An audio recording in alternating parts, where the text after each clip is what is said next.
Give Me me everything everything or or nothing. nothing. Give me everything or Everything or nothing. nothing at all. Can you tell I did chorus in middle school? Welcome, everyone, to this very special edition of what we're kind of calling poker adjacent or poker-ish movies. We're going to be Gambling reviewing, movies. yeah, two interesting films, 21, the classic film from the mid 2000s, and Casino Royale, a classic James Bond film, the first James Bond film we're reviewing on this channel. Probably the only James Bond film we're reviewing on this channel, but the first nonetheless. I'm one of your hosts, East Coast Sam. And I'm your other host, Legend of Ben One on Poker Stars.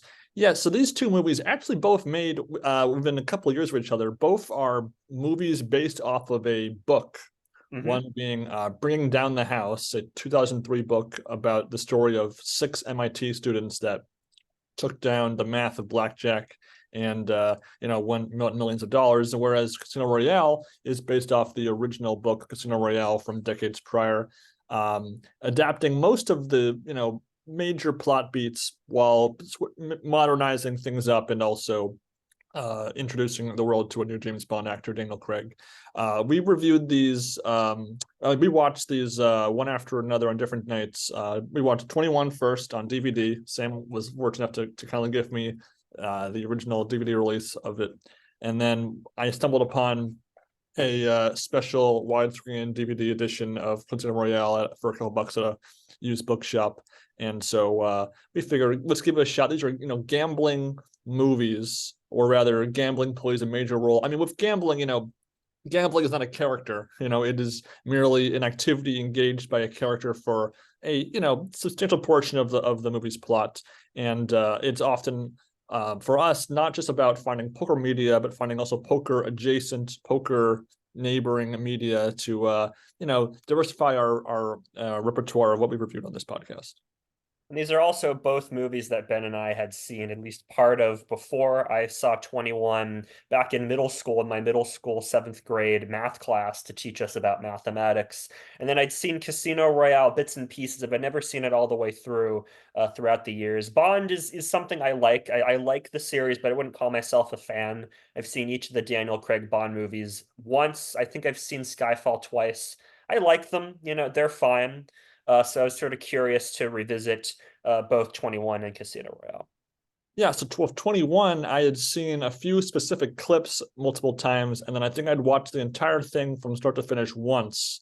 Whereas with Casino Royale, I watched it probably maybe right after it came out on home release. I was like probably 14 or 15 at the time, so I wasn't really young enough probably to grasp all the nuances of the film at the time. And I also really had only seen maybe three James Bond films prior to maybe two. A couple of them were, I think most of them were the Roger Moore ones actually. And Hmm. I really didn't like those as a kid. I was kind of forced into watching them by my dad, just sort of, oh Ben, I want to show you James Bond. And so I couldn't call myself a James Bond fan per se prior to our rewatch of Casino Royale. I figured I'd probably like it more than when I first saw it, which was turned out to be accurate.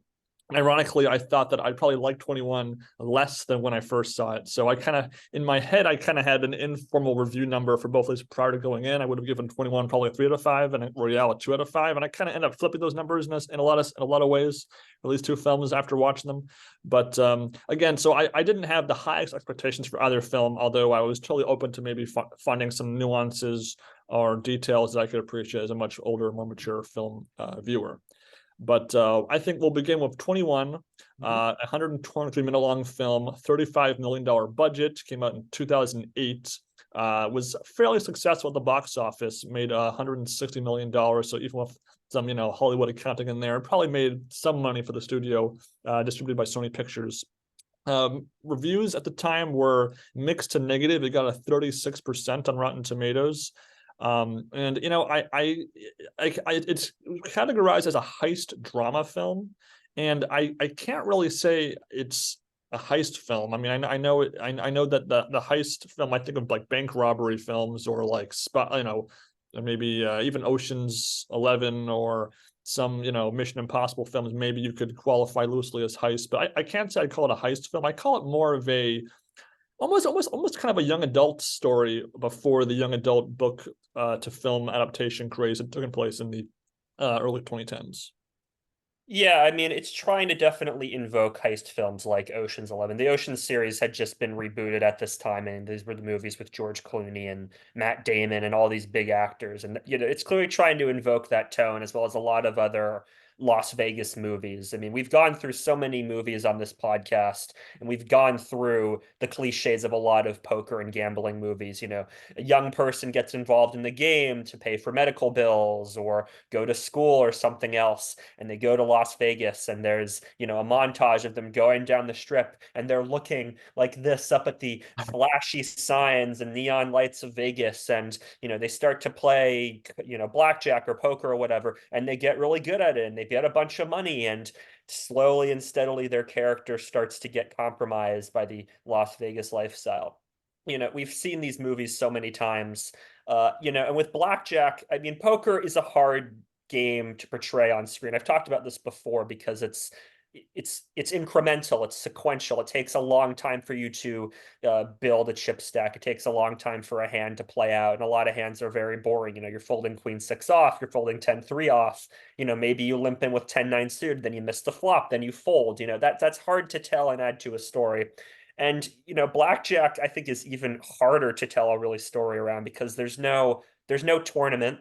You're playing against a dealer. It's pretty much just luck unless you're counting cards, which, yeah, card counting adds a little bit to it, but it's even harder to tell a concrete story. And, to go over the basic premise of the movie, it starts with a character named Ben, not to be confused with this Ben, who is a genius student at MIT and gets into Harvard Medical School, and he wants to do uh he wants to do blackjack and play card counting in order to get a money to go into Harvard Medical School. He's gotten into the school, but he can't pay for going to school, which is a little weird. Okay, there's some human element, there's some human drama here, but the trick is like he's such a super genius that there's no real stakes about him learning how to count cards, learning how to play blackjack, because he just gets it right away. So it's like there's these elements to his story are here, but they're not quite coalescing right at the beginning of the story. Yeah, and so I think going over the cast, we have Jim Sturgis as Ben Campbell. I'm not familiar with Jim Sturgis' body of work. I can't name another part he's been in, but I also don't, this is also a 15 plus year old movie, so he might have been in a role that I've seen him in, but just not recognized him from, years later. Kate Bosworth, Kevin Spacey, Lawrence Fishburne, Aaron Yu, Liza Lapira, Josh Gad, and a few other people in some bit roles that I won't go into. Those are kind of the main cast there. Everyone in this film I've probably seen in at least one or two projects here and there. So I wasn't super familiar with any of their acting or their how their acting chops in their careers. I think for the sake of this review, we'll kind of cast aside the Kevin Spacey controversy. We'll focus on what's on the screen for this movie. And another big problem with this film and a lot of reviews or news outlets was the whitewashing of the story of the cast. And again, there's so many things that go into a movie being to produce that I can understand that if they're trying to make money, and if they didn't have the actors justify certain roles, whatever. I'm blocking those out from my thought process for the sake of this review and discussion, Sam. But in any case, that's the cast, and I don't know if you have any particular comments or background on the cast of this movie, Sam. Yeah, I mean, Kevin Spacey, again, we're gonna, this is a poker friendly, we're not trying to talk about politics here. Granted, I mean, there's a lot of lines that Kevin Spacey says throughout the movie that I was gonna save this till the end, but I just have to bring this up now, that Kevin Spacey actually says the line, quoting directly from him on this. I'm gonna try to find it in my notes here. Where does it go? If without the proof, it's a little like it never happened. So that line didn't age well. There's a lot of lines that don't age well, and just his whole performance. I mean, that he's an older adult in charge of young people. He gets into a lot of people's faces. He's breaking the law. Just a lot of parts of it don't age well. But I mean, yeah, Kevin Spacey, beside that element, he does okay in this movie. I've seen him in other roles, and he's done very, very well in a bunch of different parts. Same with Lawrence Fishburne. I think he does okay here. But he's, he was in The Matrix. He's done a lot of other things. He's a pretty solid character actor.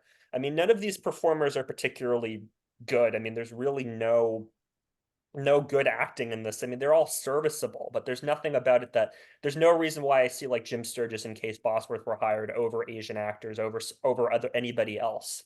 I mean, the two Asian characters that are in this movie are very underwritten. There's an Asian man who's just like a kleptomaniac. He just steals things randomly, and that has like one small thing that pays off later on, which we'll get into as we go through the story sequentially. And then there's an Asian woman who's just kind of there and just doesn't really have any personality at all. But again, none of these characters have personality. So yeah, I mean, I'm in favor of representation. I do want to see representation in movies that, in real life, these people were Asian, the MIT Blackjack Club. But I mean, even if you'd cast Asian actors in these roles, I mean, I don't think they would have shined given just how watered down the script is. Just the initial premise doesn't really work. Again, we'll go through the movie sequentially. A lot of other stuff just doesn't work. Um, it's just, there's definitely a lot of potential here. I mean, I'm not super familiar with Jim Sturgis's work or Kate Bosworth's work, but if you have Kevin Spacey and Lauren Fishburne, I think you can do more with them than what they did in this movie. Well, speaking to your point, Aaron Yu, he had a like he was probably like the fifth lead in Disturbia, and he kind Mhm. of plays. He was kind of in this time period, kind of typecast as the sort of like comic relief Asian friend character. So he was the same also Friday the 13th, the '09 remake Disturbia, and here he kind of just that was his niche in Hollywood. So I guess I can't blame him for you know into paycheck, and good for him. I'm always happy for someone in Hollywood getting a job for a role that helps them, pay the bills and find, move on, because, and it's a throwaway role, but, you want to add to your resume. So I totally get it. Speaking back when you were talking about the movie's plot to start off with, one of my major problems with this movie is the first act. I don't feel like we got quite enough depth into Ben Campbell's life, his personality. We kind of jump right into it kind of reminded me of Tilt, where every scene has to tell us something instead of showing us something. So like there's a scene where he's playing in this gymnasium with his two friends, and we already cut into Kate Bosworth being the love interest, like, and it just kind of just jumps right in, and rather than giving us maybe like a montage of his college life up until this point, he's in like the I guess the beginning of his last year of college. So everyone's 21 by this point, by the way, so the alcohol consumption is technically legal. And he's kind of coasting, and I can buy that, a genius, in your last year of college, you're kind of coasting. I kind of had a similar experience in college. My last year of college was my easiest year, and I was coasting to 4.0, and you're still working, but you're on autopilot for some respect. So at that level, I could buy in as a fellow, college Ben who was in a similar situation. But we really kind of got just this sort of one dimensional like details of Ben. He works at the suit this like clothing, like college campus clothing store. He has two friends. They're doing this robotics championship, and his life. I would say, oh, it's supposed to be boring, so that blackjack kind of points up. But he has things in his life. I mean, it's not like he wakes up, goes to class, goes to the library, goes home, wakes up, goes to class, goes to the library, goes home. He had more to his life than that. And so I thought like the direction of those early scenes really needed to really emphasize the drudge and sludge of his life at that point, to sort of transition to the more flashy, bombastic nature of Las Vegas. That aspect was missing for me.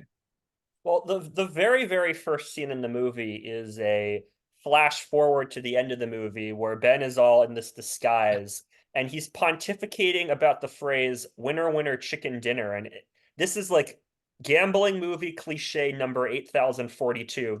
The narration that's pontificating about some aspect of poker history. This was all throughout Tilt that this happened. This was in, I think, other poker movies we've talked about. I mean, the Stu Unger story, there was this narration that was just like explaining the history of poker. He's like, "Winner, winner, chicken dinner" was this phrase that originated in 1952 from this dealer who would, every time dealt blackjack would say "winner, winner, chicken dinner." And I mean, it's just such a weird way to start the movie, and it doesn't really tell us anything about the characters, and it's just so cliched. And narration comes in and out of the movie, weaving in and out. There's a framing device for it that Ben is being interviewed for a scholarship at Harvard. So that's sort of where the narration comes in. But again, it's just another example of just really pointless narration that's brought into the movie that's just telling us things about the characters and not showing us anything. And then the scene that follows afterward is an opening credits sequence, and it's very, very long, and it goes on. It feels like for a minute and a half of just all the credits showing up on screen as we're showing MIT and Ben just bicycling to MIT. And I feel like something else could have been done there. Like you just brought up, there could have been a montage there of Ben going to his classes and he's bored and he's taking notes in class and he does his homework and he's writing a paper in the library. And maybe at that point we could see like Jill like sort of like her gaze sort of like looks in his direction or something, like she's Yeah. noticing his intellect or something. Give us something, because that's another aspect that I just did not buy at all. Jill's interest in Ben, there was just nothing to that to that story.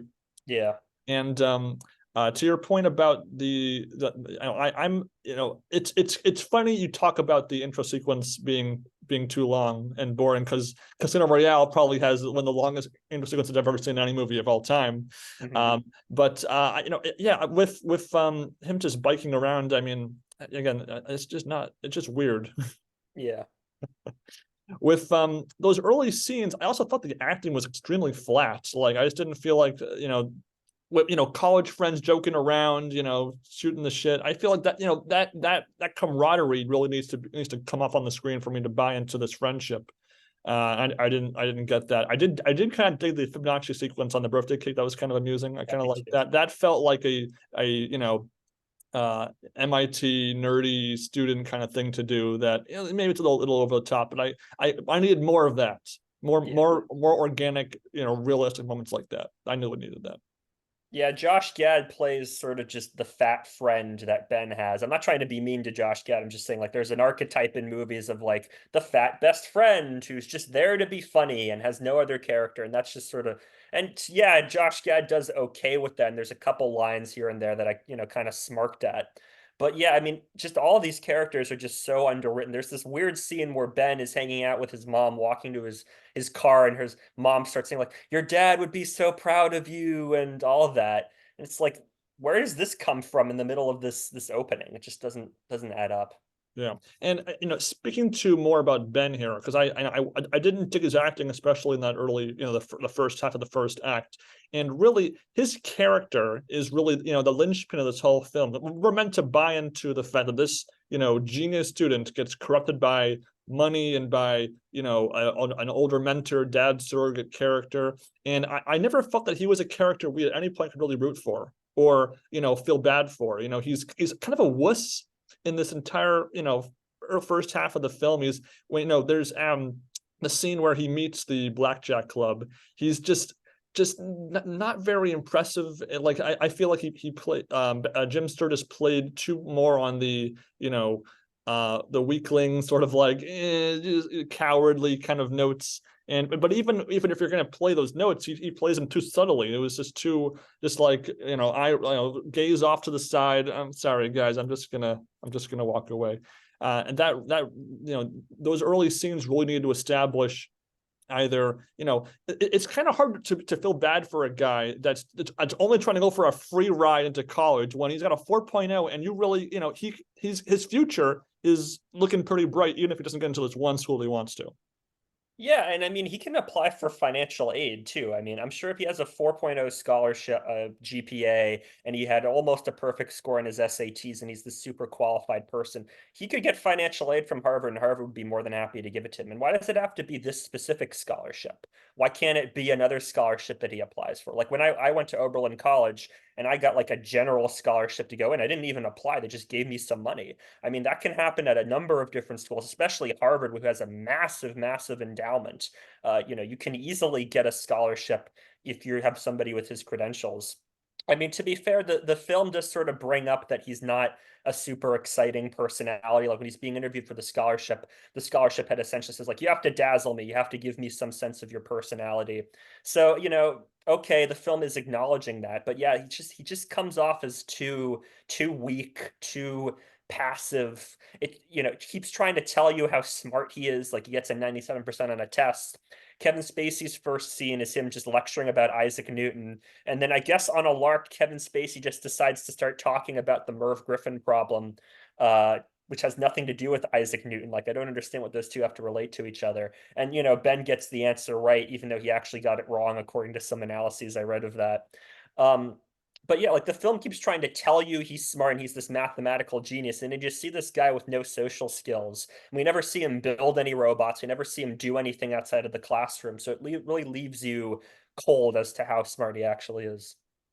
Yeah, and Kevin Spacey, his acting in that non-linear equation class scene is you can tell he's kind of trying, like, Yeah, considering how I felt the acting up to this point was horrible. That was like, setting the bar super low, so now someone's a little bit above the bar. Now it looks like it's up here. So I'll yeah, give him credit for that. I don't really see how that math problem accounts links to blackjack and card counting. I mean, I understand logic and logic and math, those are intertwined in our brain space, but nonetheless it's but I guess maybe his paper did that he wrote for the class maybe had was like, oh, this is like a good sign, he'll be part of it, part of my thing. I don't know, that need to be a bit more established, I guess, but this is Hollywood after all, so you can't expect every little nuance to be explained for us. Other than that, with and I could, and even the weirdest thing about the whole student loan thing is that his mom had money to give him towards the tuition. We're yeah, told the tuition's about $300,000, and so the fact that the mom had that money at all means that I assume his MIT is already paid for.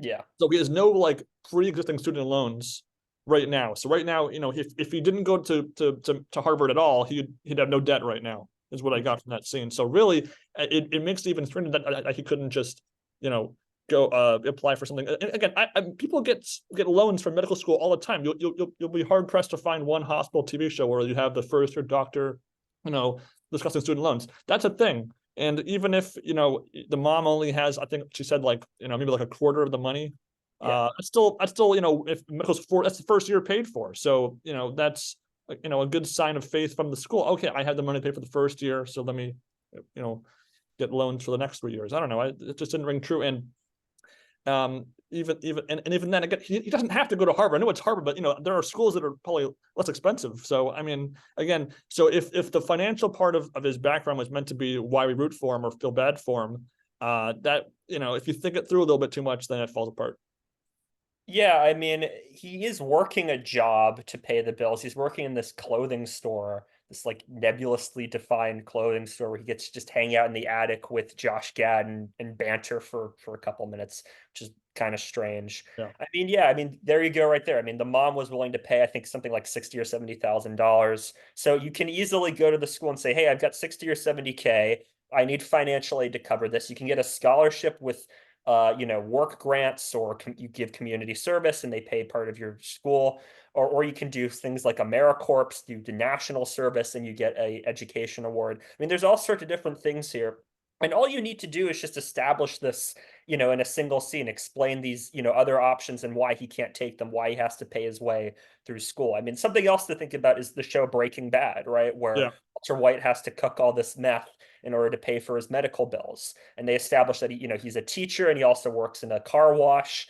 And the reason why he's a teacher and works in a car wash is because of his ego. He has such a massive ego that he has to earn money for his family himself. He can't have his wealthy friends bail him out. And he's also proud of being this meth kingpin, even though he's really incompetent at being a meth kingpin. There's explanations as to why he's pursuing these options versus with Ben. It's like, why are you working in a clothing store of all places? Why aren't you having some internship at a medical school or using your mathematical genius more explicitly and more directly in your line of work? There's just, Tutoring other students, tutoring high school, yeah, college students, that's pretty lucrative, I think. There's a lot of things you can do. yeah. I mean, again, counting cards isn't, quite as bad as cooking meth. But yeah, I mean, it's just there's again, all you have to do is just have a scene where he's, talking to his mom and he's like, well, I tried applying for this scholarship and it didn't work. Financial aid only covers part of it, so I need to earn 100K. And by the time I work, finish this year, I only have earned $10,000 from my job. You just need a quick little scene to establish this, and just, why do you need all these other scenes? It just doesn't add up. And so, obviously Ben gets tapped by Mickey to be a part of this club. He meets the guys. It's two girls, two guys, Mickey, and then Ben would be filling a spot open. And the reason why they tap him is because they think he could be good for the job. But then Mickey explains to him that he doesn't trust the girls. That's why I need you in on this. I'm like, why don't you trust the girls? It's just a very bizarre sexist thing, and we see that both of his big players end up screwing things up, and while the girls are sort of like trying to like bring them back. So I almost feel like you should have had the reverse thought process there. It's kind of strange. Yeah, it's just odd. I mean, Nicky is Kevin Spacey's character, just has so little explanation as to what he's doing and why he's doing it. He earns apparently half the money that the team takes, but he doesn't really provide any service. I mean, sure, he trains them, but they also spend a lot of time training each other. He doesn't provide like a lookout service, like signaling to them like you need to stop or pay for their rooms or something. It's just a very sort of strange part, and we get some backstory later on, and we'll get into that. But it's just very odd, and instead you just get lines from Kevin Spacey like, "I like to take an interest in my students, and I hate to lose you if you know what I mean," which again just really make it hard to separate art from artist here. It's just very strange. And then so Ben initially wavers in his decision to join the club. And then Jill shows up to his work and tries to convince him with the old, like, tie. Oh, let's just put this tie on you and I'll try to seduce you with my words and my actions here. And we really needed one or more scene earlier in the film of Jill to justify her going to Ben's place of work that, had her noticing him, or maybe we just get a scene with her just being her. It just came out of nowhere, as if like she just instantly, because the plot needs these two to get together. We need to justify them having a scene together, even though it doesn't really ring true to what the relationship had between these two college kids that didn't know each other prior to that scene. Yeah, and also, I mean, when she's introduced, she's in the gym, she's working out, she waves, and then, Jim Sturgis and Josh Gad think she's waving to them, but in reality, she's waving to somebody else. It's like, does she have a boyfriend already before this? Does she have, sort of other guys that she, like what is her relationships with other people here? What's her relationship with the rest of the team? Is she friends with them? Is she reluctant to be on the team? Is she close to Mickey? Like, there's no real sense of interplay amongst any of these characters beside what we're told. No subtleties in the dialogue, no subtleties in the acting, just what we're told directly into the camera, basically. And then literally after Jill leaves the suit shop, we get a scene with Ben on the train, just like sitting there. And then the next scene, he's deciding, okay, I'm in. Like Yeah. there was just no. I mean, I don't mind there being a train scene where he ponders it over, but maybe like have like signs or something, like he sees people and that you can sort of like see kind of not what he's thinking about or something like that. Not just him just like sitting there like, and then cut to the next scene. I mean, that was just an awful shortcut in the script. Yeah, and then it's the most cliched way, the way he shows up in the room. They're counting cards, and Mickey yells at the team for missing the count and messing it up. And then Ben is just like standing off of the corner of the room, far away from the cards, where he couldn't have a good view at them, and he has the count perfectly. It's just such a bad way of showing it. And then there's a montage of him like training and getting ready, and it just doesn't ring true. It's too quick, it's too insubstantial. Now I know there's more to blackjack slash card counting than what we're told, but I will say this: if it was only what the movie told us you had to do, I think I could do that actually. I Mhm. do, like if it was that simple. I know it's not. It's that that's too bad. But obviously if it was that easy, everyone would be doing it. But it was montage, and I don't know. I mean, the montage, I didn't mind it. It didn't it wasn't like irking me in the head like, oh, this doesn't make sense, or that logically makes no sense. It was just sort of like meh. Mhm. I'll give them that. I'm a sucker for montages. Like there are a few, I guess, movie devices I'm a sucker for. I'm a sucker for montages. I like montages, I guess. I'm a Mhm. sucker for unreliable narrators, and I'm a sucker for when the narration like sort of ties everything, kind of like in Scrubs, everything together by the end, which this movie kind of does, I guess. But then they decide after this montage to do a trial run in this sort of underground Boston Chinese, I guess, casino card area.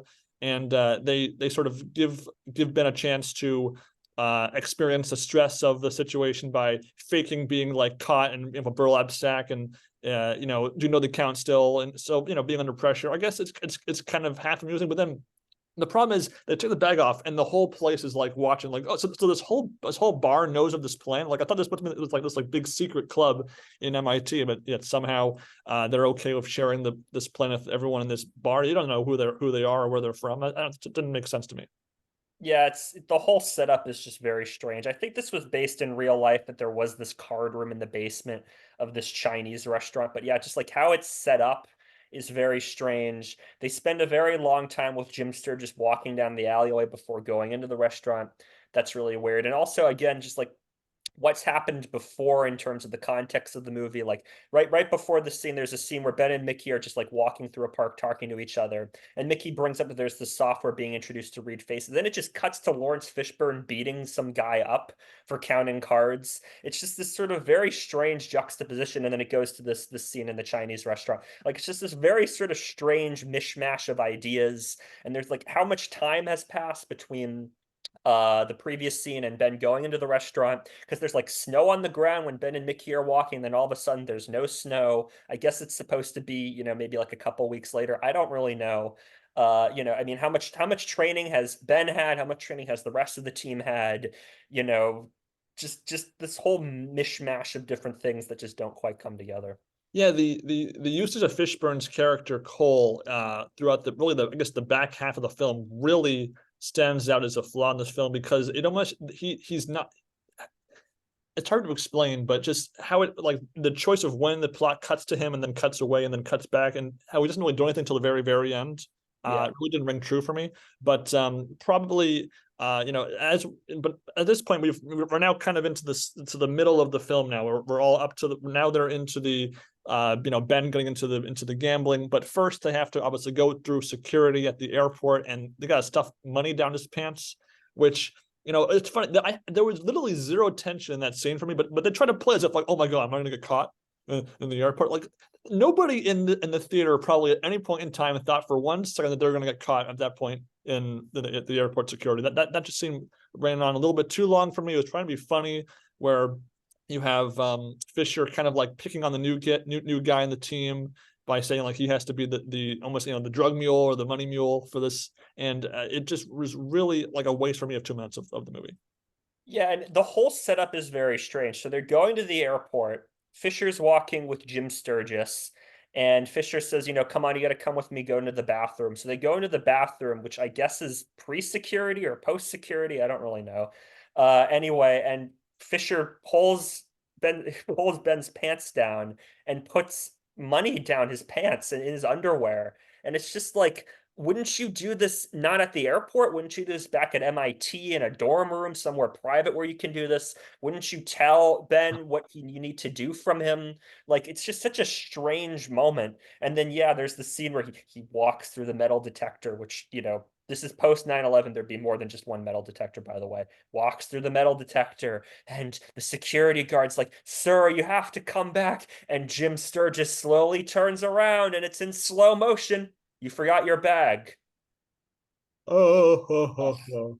That's another cliche. I mean, it's just crazy. And it's sort of the start of probably for me the second biggest problem in the whole film is just that the plot has to arbitrarily find moments where the characters just act really stupid for no reason. Yep. Yep. And so this sort of seeps in here, and then they get to the hotel in Las Vegas, and they're like, oh my god, it's so cool. They get to their room, home, kind of their headquarters. Mickey explains the plan. The girls, plus Aaron Yu's character Choi, function as a sort of preliminary card counter person, where they bet the minimum, they keep track of the deck, they wait until the deck reaches it seems like at least 13 or higher for the count seems to be kind of their threshold. I guess that makes sense, because even if it was like +3, then 2 hands come by and you're already back to 0. So I guess that makes sense, I suppose. But and then the big players, in this case Fisher and Ben, kind of funny how those 2 names kind of sound like my name, we'll get a signal, which is usually the arms behind their back, arms like crossed, which they never change, by the way, which is a little bit silly, and then sit down and play for at least more than the minimum bet. maybe 5, 10, 20 times at least of that bet to offset any losses. And then once the deck cools, they get a signal, and then they go to another table, or they wait or something, or whatever. So Ben sits down, and we get, cuts to him sort of internalizing the count. He plays okay, and probably for me the most memorable shot, maybe the best shot of the film, is this sort of montage of a time lapse of him playing. It looks kind of nice, and if had the whole film kind of had that level of style or attention given to it, I probably would have. That was kind of my past memories. It's fun. I thought the whole film was more stylized like that. That was kind of the only shot where it's ever like that. And even though it's only one shot, I did enjoy that. It was a good moment there. I liked him sort of sitting there, and the everything in the background. It was probably, for me, if you're going to give me like my highlight of the whole film, is probably that shot. I think probably my favorite shot is right before the going through the strip and looking out the window at the neon lights. There's a shot where Ben is in the airplane and he's practicing the cards, and he looks out the window, and the cards were in the reflection of the window. And so you sort of see the cards first, and then you realize you're looking out into Las Vegas. I thought that was kind of a nice shot. Yeah, I mean, that's this sequence, where he's gambling for the first time, okay, like this is where things start to pick up a little bit for me. I want to see more of this. I want to see the whole sequence just slow down and really get a sense of tension. This is his first time. He's done all this training. Is he going to make a lot of money? Is he going to make a mistake? What happens if he makes a mistake or misreads the count? But there's no real tension here. I mean, there's just not enough time spent. Yeah, I mean, the shot that you mentioned looks pretty good. I don't mind that shot at all. But it's just like, I really want to see this scene play out a little bit more, get a sense of like what exactly is going to happen by the end of it. It's just like he plays really well, he gets the count right, he makes a bunch of money, and that's it. There's no real sense of any tension or anything. Uh, it just doesn't quite work. Yeah, it's just where I speak to. Had those early scenes in Boston been like shot differently, black and white, low colors, and then we cut to Vegas, it's all colorful. It really play up the before and after motif Yeah. of this kid who was trying to earn money and live life. Really add some style to this. Really, give it your all as a director, and give us some creative shots and some creative, angles. Like, it's funny, since I'd already seen this film once. What I'm watching, I'm less worried about the plot and more trying to hone in on other details that you don't have to, that you really can't look at too closely when you're watching a film the first time. The acting, the cinematography, things like that. And I was locked into that. I just didn't find anything that really kind of got my attention in that respect. And again, when this is like really the only sequence of the film that really did that for me. Yeah, I mean, it's just, he leaves in the morning and he's, sort of tired. And then there's a sort of, slower scene where Jill and him are talking, and he says, "Oh, I'm just going to pay for Harvard," and that's it. And Jill says, "That's what they all say," which to me implies that like this has happened before to other characters. Like, who are these other people? Where are they now? Did this happen to her? And she's talking about herself. Again, there's all these sort of like little tantalizing things that the script could build off of, but instead it's just like just another cliche. It's another, weird scene where like the group is meeting together, and, Fisher gets yelled at for being at a cold deck 3 times. You'd think he'd be let go already. Just nothing quite coalesces or comes together or feels substantial or really thought out that well. Yeah, and so the team, they split the money up. So Mickey takes half, and then the other half gets split. So I guess 10% to the other 5 students. So Ben actually pockets about $16,700 from that first weekend. So they won. You math it out, probably $167,000 in one weekend. So even if you subtract the airplane fares, the hotel bill, maybe the gin and tonic water or whatever they fake drink at the table.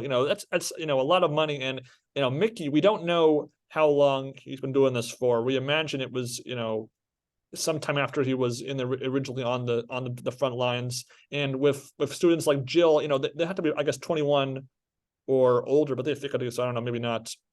But you kind of got the sense, maybe I'm just guessing, that they kind of had a rotating club. Maybe every year things rotate around. Once they once they graduate, they leave the club and they go on to the bigger and better things. Mickey does tell about one student that did, went to Google. So, again, I can sort of, if I was writing the script, I could probably maybe fill in the gaps where we're missing that. But nonetheless, so, $16,700, that's give or take about 1/20th of the money that he needs for school. So, and things obviously ramp up over week to week. We see he makes more and more as he gets more into the system.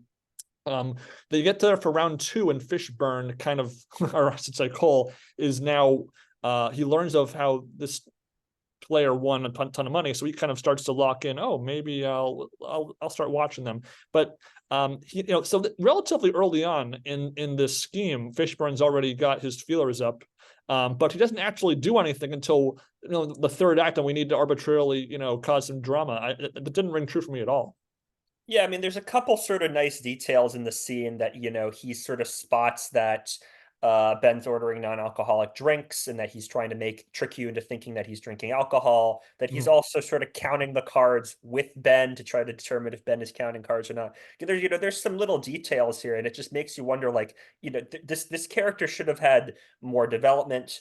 Where did he come from? How long has he been doing this for? There's this whole idea of he's being replaced with technology. Ooh, the old ways are better than the new ways. But that's again just sort of like thrown in your face and told to you rather than really shown in any detail.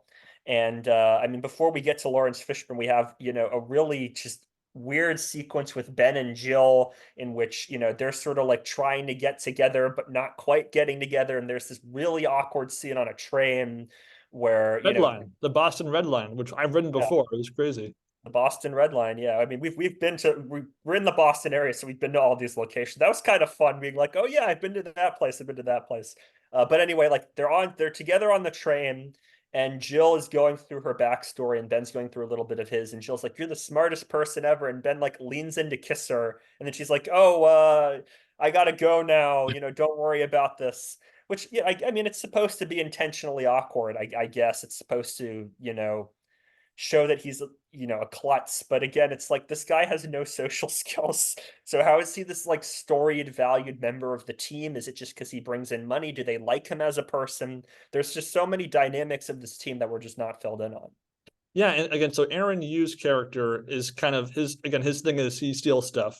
And Yeah. then Kiana, her thing is that she plays the slots once. I mean, it's not even like she does it like every time they're in Vegas. There's literally one scene where Mickey rims her out for playing slots, and it's totally dropped. And ironically, her character is usually the one that's at the table that Ben is playing at. So I thought that was unique. Usually, we would have thought it would have been Jill. So maybe that this script was calling for at least one scene with just Kiana and Ben.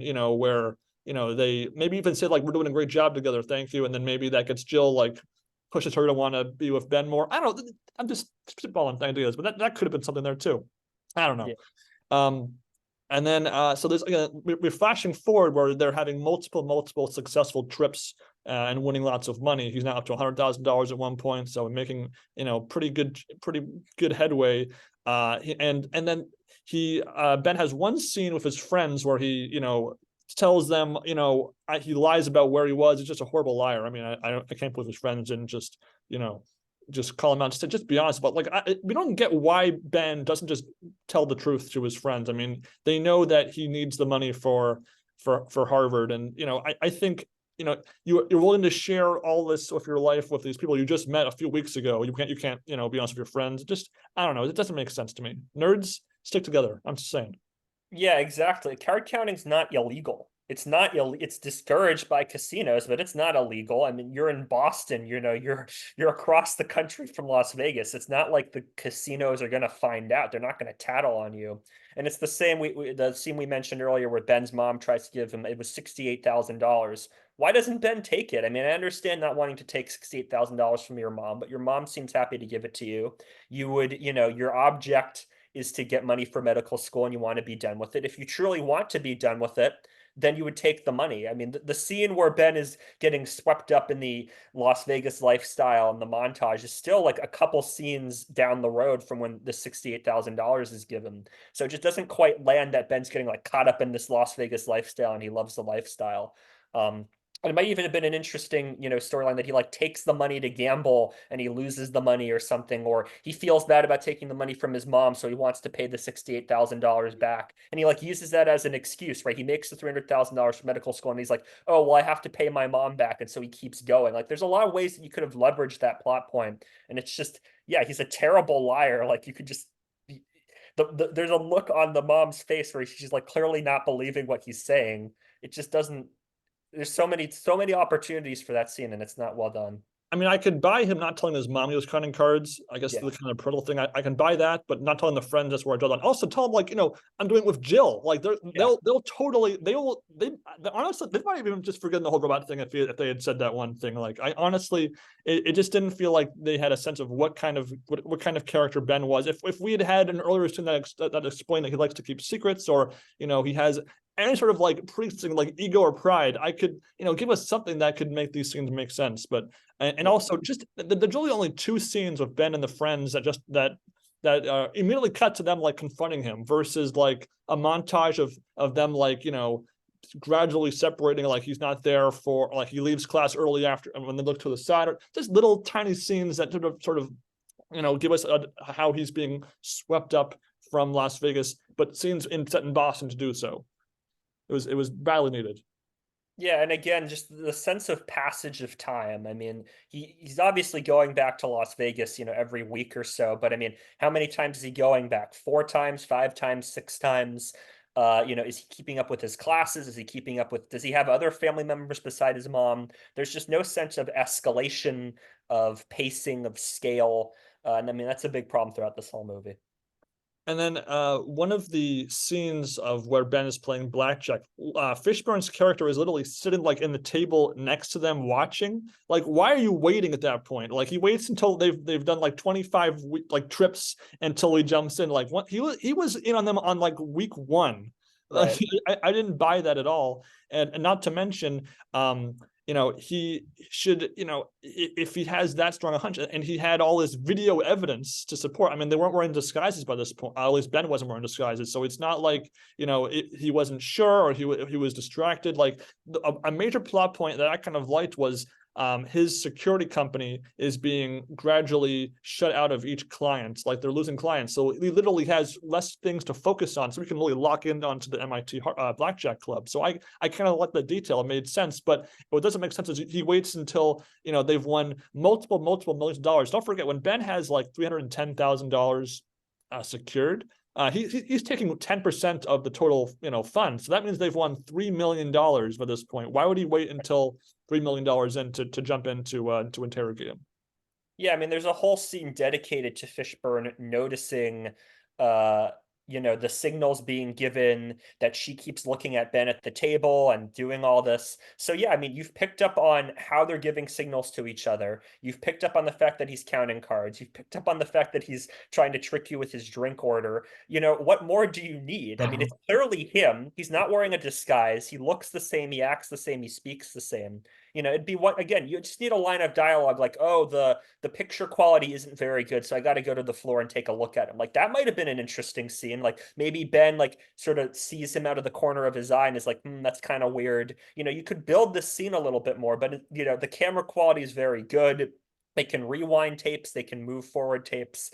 It just keeps trying to tell you like Fishburne is this great guy, but they're trying to replace him.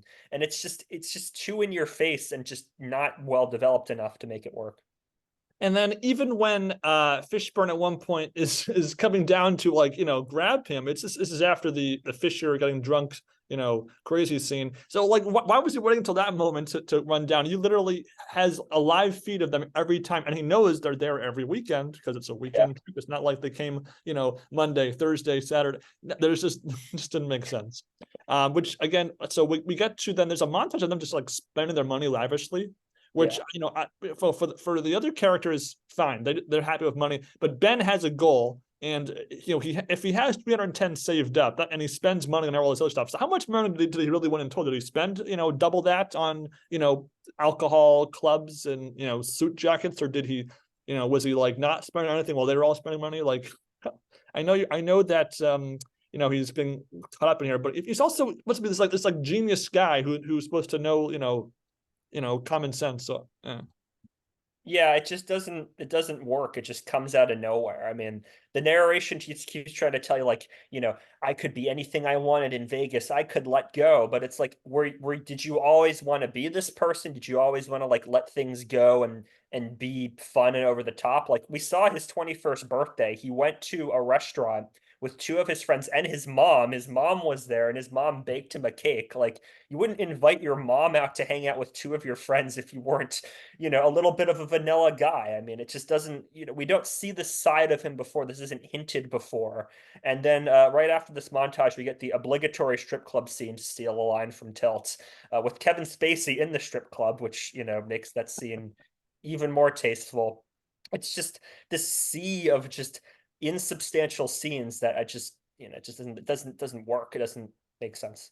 I will say probably my second favorite shot in this film was there was this aerial shot of this sort of roof party. I thought that was a pretty good shot, actually. Yeah. It's impressive to coordinate that with a helicopter with the party scene. I'll give him credit for that. So that, again, that's two good shots in Las Vegas where really, if you really had, done maybe, 6 or 7 shots like that, I might have, added an extra point to my grade for this film or something, just for its look. It kind of reminds me of the film Limitless. Not a great film, but it's done with a lot of style, and that can kind of elevate a maybe a lackluster plot.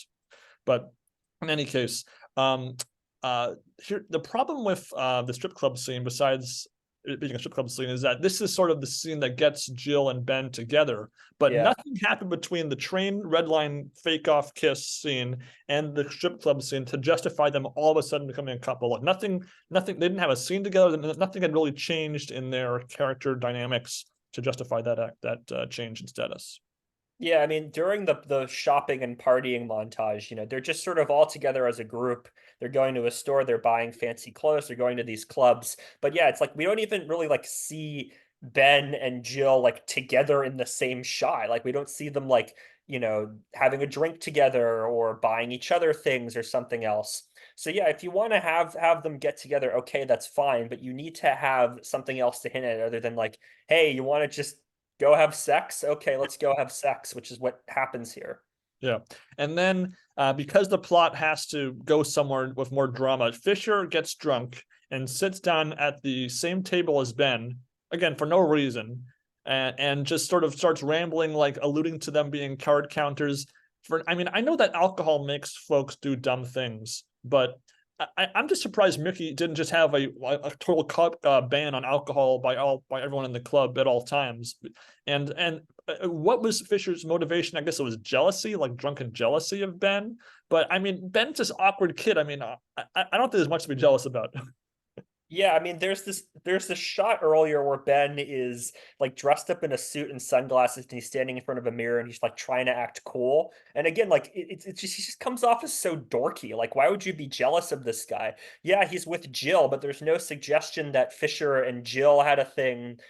He's earning everybody money. I mean, you're getting 10% of anything that Ben earns, so wouldn't you want him to be counting cards and doing well? And this whole scene just is so strange. Like Fisher starts talking to these other people who are at the table and like insults this person, and this guy pulls out a gun and like security comes in and Lawrence Fishburne is there. Like it's such a weird, it's like something out of Tilt. It's just this weird over the top scene. You'd be expecting a fire extinguisher to go through an aquarium next. It's just very weird.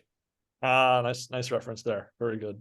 And so Fisher gets fired for getting drunk, and you would think that with that, okay, Ben, Jill, Kiana, Choi, they all know now that Mickey is serious. Like they probably knew from past stories of other kids who got kicked out of the club, but now they see what happens when you mess around. So now they'll be even more on their best behavior now, right? You'd think that, right? And also now they're getting a little bit extra money. And now the money is being split 4 ways instead of 5 ways. So hey, 2.5% extra, sweet, right? Yeah, exactly. And so then we have to have this, I guess, sort of attempt at comedy or an attempt at showing Ben's intelligence, where they have to use strippers as sort of chip mules to cash out the chips after the big fight in the middle of the blackjack room took place. I don't know. I don't really see how that that scene needed to be there at all. I mean, it didn't. If you would skip them catch other chips, I don't think anyone would have cared watching the film at all. And then we have to have sort of obligatory scene B in the Ben follows out with his friends subplot, where he brings the wrong chip for the robot. Where it would have been nice if we had like seen him maybe like be told the chip model or how he would have messed up which version it was. I mean, the guy can count cards in his head. You think he could memorize the name of a chip. So that didn't ring true. Where all of a sudden he doesn't have the right chip for them. Or he could have brought in like 25 chips and have at least one of them be right or something. I don't know. It would have been probably more impressive for him, for his friends. And again, we have it's kind of a second falling out, but they kind of fell out in the last scene, so it didn't really, it kind of felt like repetitive at that point. Yeah, I mean, you already had a scene in the bar earlier where Ben's trying to hang out with Jill, and Jill asks, are those your friends? And Ben says no. So that kind of establishes that they're falling out. And then, yeah, this robot scene goes on for a very long time, and it's not set up well. Again, there's no sense of how long was this, how long is this scene in relationship to other things? How long has he been in, how many times has he gone to Vegas? As you mentioned earlier, I mean, there could have easily been a scene within a montage or a whole montage dedicated to, him not being there with his friends, him not building robots, leaving class early or whatever. There's just none of that. And then even before this scene, we have the sex scene between Ben and Jill, where they're just like in their hotel room, and there's Las Vegas out the window, and it's clearly a green screen. There's a lot of really bad green screening in this movie, by the way, and the music is really terrible in this scene. The music's not very good throughout this movie, but in this scene, like, this is the worst music, like just trying to sound like intimate and sexy, and it's really not. It's just gross, especially right after this is right after the stripper scene, so it's just like these two like back to back really objectifying gross scenes. Yeah, and then you have the scene with their friends, and it's just like, it just leaves a bad taste in your mouth. And then that after the falling out scene of the robot scene, we get to a losing session where Ben, again, really for no reason besides we need to have drama in the story, he ignores the signs from Kiana. And decides to up his bets after ignoring the signs. Like, it's one thing if he played a hand and like lost like 5,000, but he ignores the signs blatantly and then puts in literally his whole stick of $200,000, bets it on one hand and loses. And then there's just this overly dramatic music and slow motion of like what changed? Obviously, he was upset over, I guess, losing his friends. But by this point, I feel like if it was like over losing Jill or something, I could almost buy that being why he's out of it. But he lost his friends, so we didn't really even care about at that point. Let's be honest. So again, it just didn't ring true for me at all, that scene either. And also, again, like Boston to Las Vegas is a 6 hour flight, and then you're gambling in the evening and you're going out to dinner and stuff. Like, there's a lot of time for you to calm down and process things and patch things up with your friends if you want. So it's like, it just doesn't make sense that he would still be this emotionally agitated when he's playing blackjack. Exactly. And so Mickey gets pissed. Ben says, "Well, I've won you way more than that, but it doesn't matter. I can imagine, clean slate every week. It's what you can do for me now. It's like in football or something. It's not about what you did last season. It's about what you did for me today." And so with Mickey, I can get it. I mean, obviously he's pissed. He's upset that his two big players have let him down. Maybe he should trust the girls more. Maybe, who knows? And so Mickey sort of breaks up with the team, and they just commit to playing on their own instead, despite Jill trying to kind of out of nowhere just say like, no, we shouldn't do this. Like, I don't know. They're trying to make her be like the voice of reason, which I guess after seeing Ben sort of loses his reason, fine, I could buy that. But she was never established as like the the one sane person in the group. So like that, she was arbitrarily picked to be that person. Yeah, and then Ben says like, I want to be here. I want to keep doing this. I'm good at this. You like me like this, which again just comes out of nowhere. I mean, where was this side to you before? How has this come out from you over time? It just feels out of nowhere. I mean, despite the fact that we're like 2/3 into the movie, like this is supposed to be the big payoff to act two, and it just doesn't land right. So they're playing on their own, and then coincidentally, finally, this is where Cole decides, okay, now I'm going to finally put the hammer down. When he really he should have no clue that Mickey is out of the picture. Like, for some, it's just coincidence that the one time Cole decides to jump in to kidnap Ben and interrogate him is the session where Mickey is no longer in Las Vegas. Like, unless he's clairvoyant, there's no way that he could have known that. Yeah, and Mickey phones in the team, which doesn't make any sense to me. Like, yeah, they like kind of threw him off to the side and we're gonna go in and go without him. But I mean, why would you? These are four people who can turn evidence about you over to Lawrence Fishburne. You don't want to piss these people off. They're smart people. Why would you do that? Especially the revenge that he takes on Ben. I mean, I guess he doesn't really do anything for the other three that didn't do anything wrong per se. So I guess there's that, but he makes it personal. He steals well over the $200,000 that Ben lost. He steals the whole hidden in the ceiling of his room, the $315,000, and reverses his sort of behind the scenes grade manipulation where Ben gets an incomplete in a class and therefore cannot even graduate, let alone move on to a medical school that he can't even afford. And then but before we even get to that, though, we have to remember that Fishburne's character finally hogties. But I'm not really sure how like it goes from we're going to escort you off the table to a back room. Like, what happens in between the table and then to the back room? Like, he just like guides them. It's like you'd think he could say like, "Help me, someone." I'm being forced by security. Call the cops. Something. I don't know. Yeah, I mean, you could just volunteer to leave. Okay, I'll go and I'll walk out the front door. There's a lot of ways that you could have handled that. And yeah, like, where is this back room in relation to this casino? The casino itself, like, the layout makes sense in Like and Tilt, and you see where everything is. But like, where is this back room in relation to everything? You're really gonna just kidnap this guy when you saw that he was with other people, and then you're gonna beat him up and leave visible bruises and cuts all over his face. I mean, that's just, I understand that it's trying to be like, this is the dark side of Las Vegas, but it's a little too over the top. It's the only violence in the whole film, really, that's on Yeah. screen. And there's a shot of Ben walking out of the casino with a bloody nose, and I think that could have been a bit more impactful of a shot too if they had embellished it a bit more. Yeah. Obviously, it's kind of like when in like a sports film when someone loses a match and they're like beaten down, they run and they see what's left of their life. Obviously, we have the grades being incomplete and all the other stuff. There's a second classroom scene where Mickey makes some veiled references to the pseudonym that he gave Ben on his fake ID. I thought that was kind of okay. That wasn't bad, Yep. if the whole film had been that little bit much better film.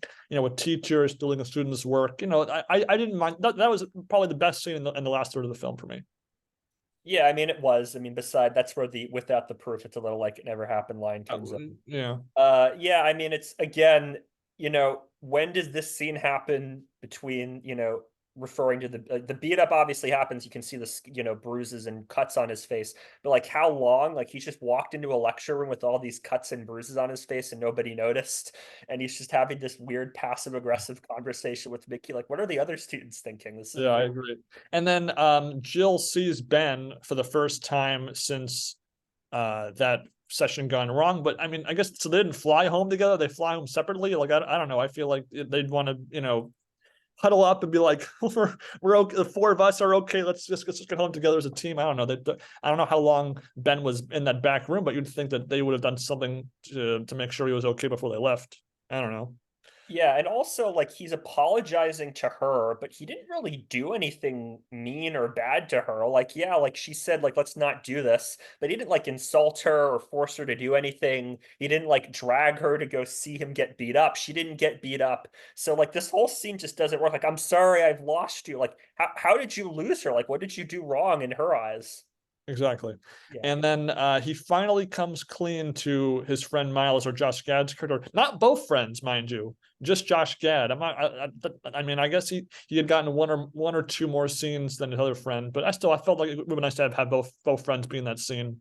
Yeah. And then um of course, we have to have the scene where there's an alumni dinner and Ben has to walk over to Mickey and lure him back to Vegas because he wants back in to get the money for Vegas. And even with the threat of the security systems for all the casinos going away, I didn't buy Mickey being, persuaded back because we don't know how much money Mickey's won, but we know Right. he's won at least 3.4 million from the money he stole, plus the money he'd gotten over the course of the movie, plus all the other, past trips before Ben was a part of the club. So I don't see that he really needs the money by this point. So why would he risk anything at all?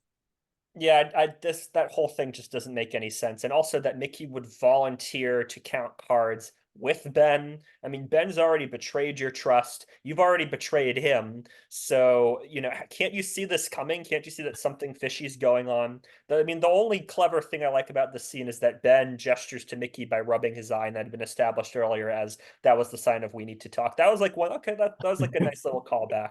But beyond that, it's just like, why is he just all of a sudden going to join him? So this doesn't work.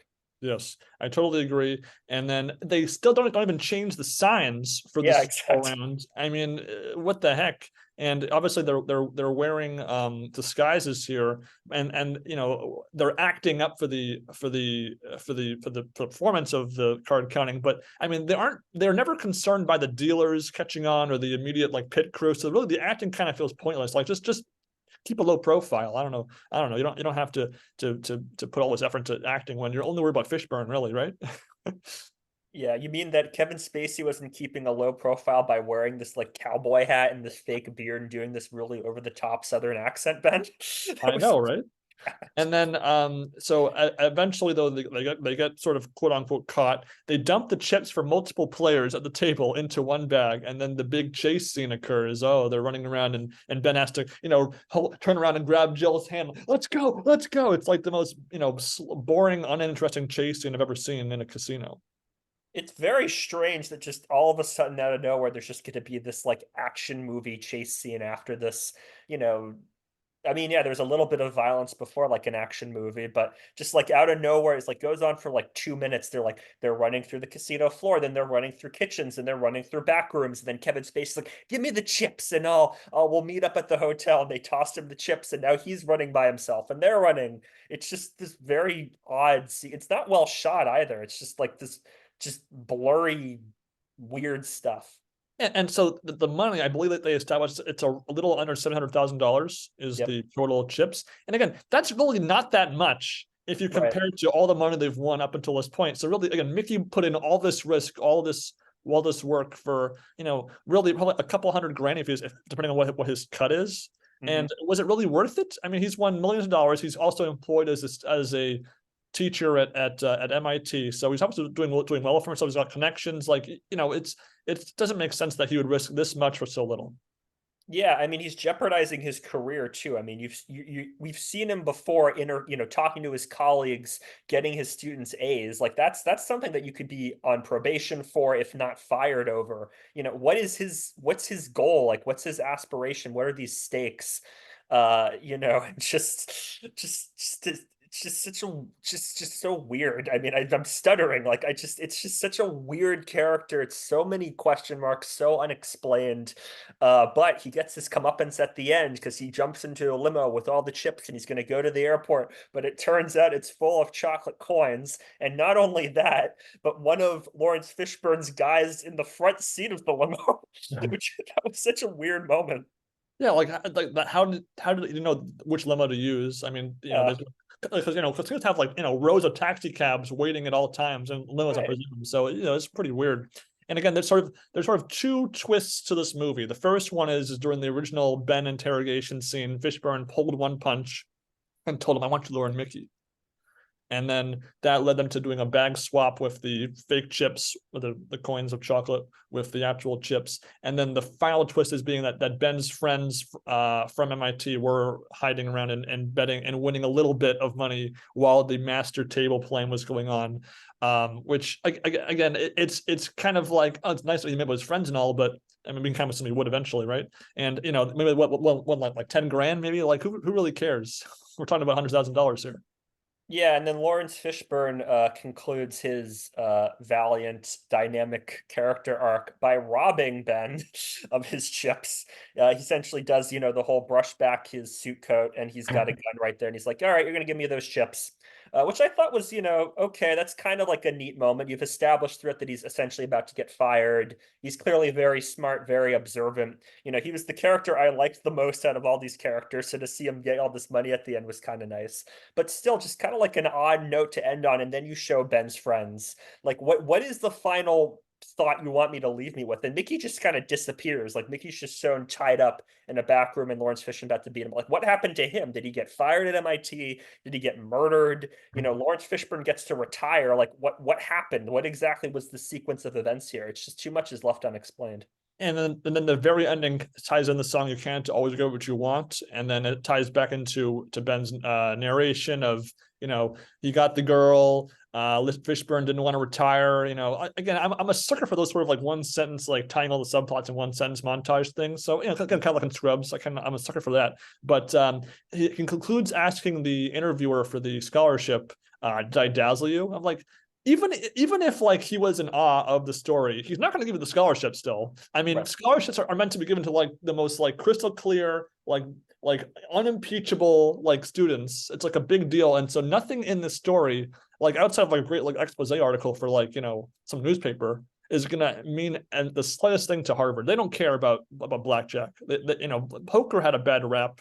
And mildly illegal-ish blackjack play is not going to wow anybody for a scholarship. I'm sorry. Yeah, I mean, just think about this whole story for a minute. It's like you didn't complete your classes. You conspired with a professor to get you easy A's for all your classes so you could go to Las Vegas. You partied and did all this. You hung out at strip clubs and stuff. You blew off your friends, blew off winning a prestigious robotics competition to go do blackjack. Then you got robbed at the end. I mean, what did you learn from this experience? How did you grow? This Harvard person just gonna look at you and be like, "What the heck? Get out of my office!" I do kind of like that it cuts back to the Harvard guy, and he's like shocked, he's visibly like astonished. I thought that was kind of a nice visual to end the movie on. But yeah, I mean, this is one of the worst stories you can tell, short of cooking meth or something. That you could tell to somebody trying to get a scholarship to become a doctor, where you're responsible for people, caring for people. You don't want your patients thinking, "Oh yeah, that's that guy who got $300,000 playing blackjack, lost it all, and spent all this time at strip clubs." Like nobody wants to have a doctor that's like that. Yeah. And it's if like Ben took the advice, you need to wow me, a little too literally, and just be like, it's like the absolute value of a story. Like you give me a big story, but not the not the right kind of story. Yeah. Yeah. So by conclusions end, I mean, it's funny.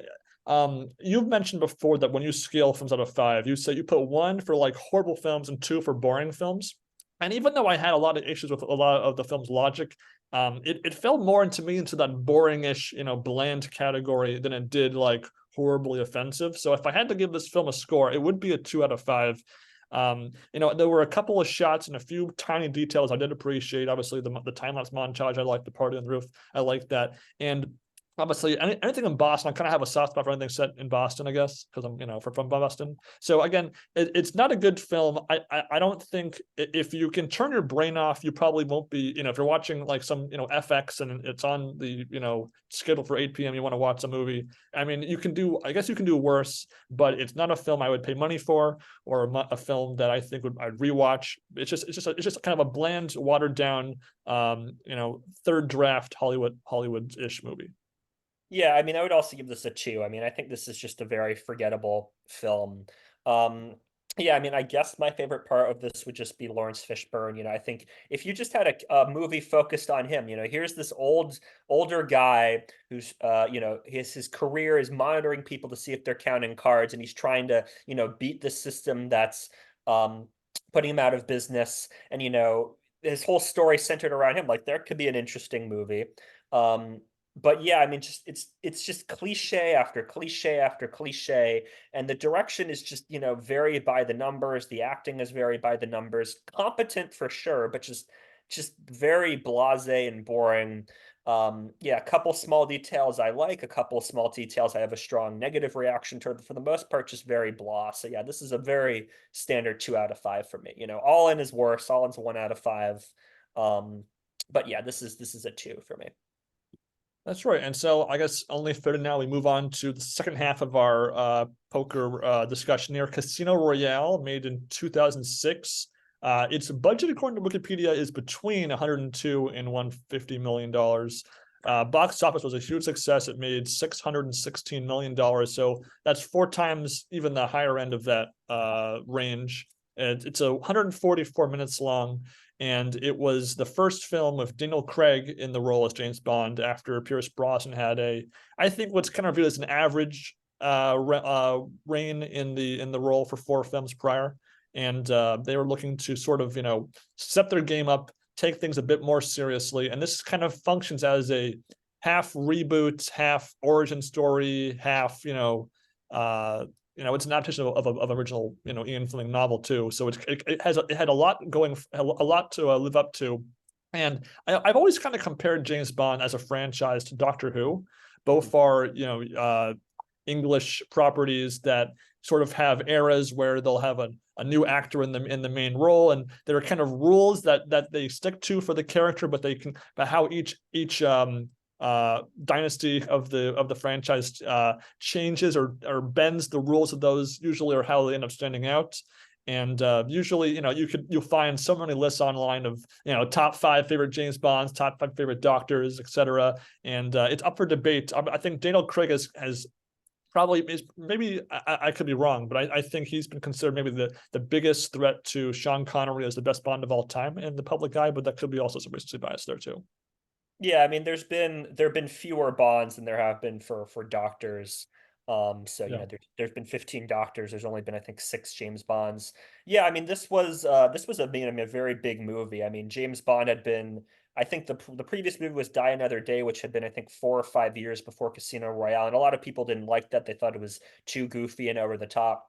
I mean, this is also a movie that's clearly riffing off of the Bourne series, which I've seen every single Bourne movie. Trying to be a little bit more grittier, down to earth, grounded in a more vulnerable character. Jason Bourne is this badass assassin who doesn't remember where he came from, doesn't know why he has all these abilities, and here, I mean, in the opening scene of Casino Royale, just jumping into the movie, we see James Bond getting his first 2 kills that he needs in order to become a double O, 007, double O status. So clearly, like, they're trying to start off like, this is James Bond at the start of his career. He's had all this training, he's had all this military experience, but this is him becoming the secret agent that we know. And these 2 kills. I mean, there's this one in the bathroom where he's bashing this guy around, trying to drown him in a sink, and then he has to shoot him. It's like a brutal killing, and you can kind of tell in his face and little body language things that Bond's a little uncomfortable. And then the second kill is a little bit more remote. He's in this office trying to kill this guy, and this guy like has a gun hidden in a desk drawer or something and pulls it out and he's like, I'm cliche. gonna shoot you, I got you. And then he pulls the trigger, and sure enough, James Bond has the bullet taken out. Yeah, I mean, it is a little cliche. And also, yeah, again, like the first kill is just so intense, this brutal fight versus, just a couple witty one-liners, and he shoots him, which again is fine. I mean, I don't have like a huge negative response to it. But yeah, I mean, like clearly they're trying to set up like, this is a more vulnerable James Bond. This is somebody who has a little bit less experience, and it's eventually going to become the character that we know. I think before we go too far into the film, though, I think we need to establish what each of our opinions are of the James Bond as a franchise. Oh, sure. Yeah. I mean, we mentioned it a little bit earlier, but again, I've seen, I think it was Diamonds Are Forever, Live and Let Die, and then most of Die Another Day. Those are the only ones I've seen all the way through. Everything else, and again, and I've played a few of the James Bond video games. Obviously, Never Nothing. I joke is my favorite James Bond film because the co-op mode was probably one of my favorite co-op campaigns running video game of all time. And Pierce Brosnan was always my favorite James Bond just because of the video game. So I always joked that's why he's my favorite. But Daniel Craig does do his best to win my hearts as my favorite Bond of all time in this film. To be fair, what about you? What's your maybe your favorite James Bond film or your favorite James Bond Yeah, I'm actor? looking at I just Googled the movies to see if what I've seen. So Doctor No, I saw when I was younger. I actually fell asleep during it. Goldfinger, I've seen all the way through. That's a very good movie. I really like that. I don't think I've seen any of the Roger Moore films. I've seen, I think, The Living Daylights and License to Kill. I've seen at least most of each of those. I thought they were fine. Those are the what's his name? I can't remember. Anyway, Pierce Brosnan. I've seen Goldeneye, and I think I've seen a little bit of Die Another Day. And then I mentioned this. I've seen each of the Daniel Craig films once. Um, so yeah, as I mentioned, I like the movies. I wouldn't call myself a fan. I don't love them. I prefer the Mission Impossible movies. I prefer Jason Bourne.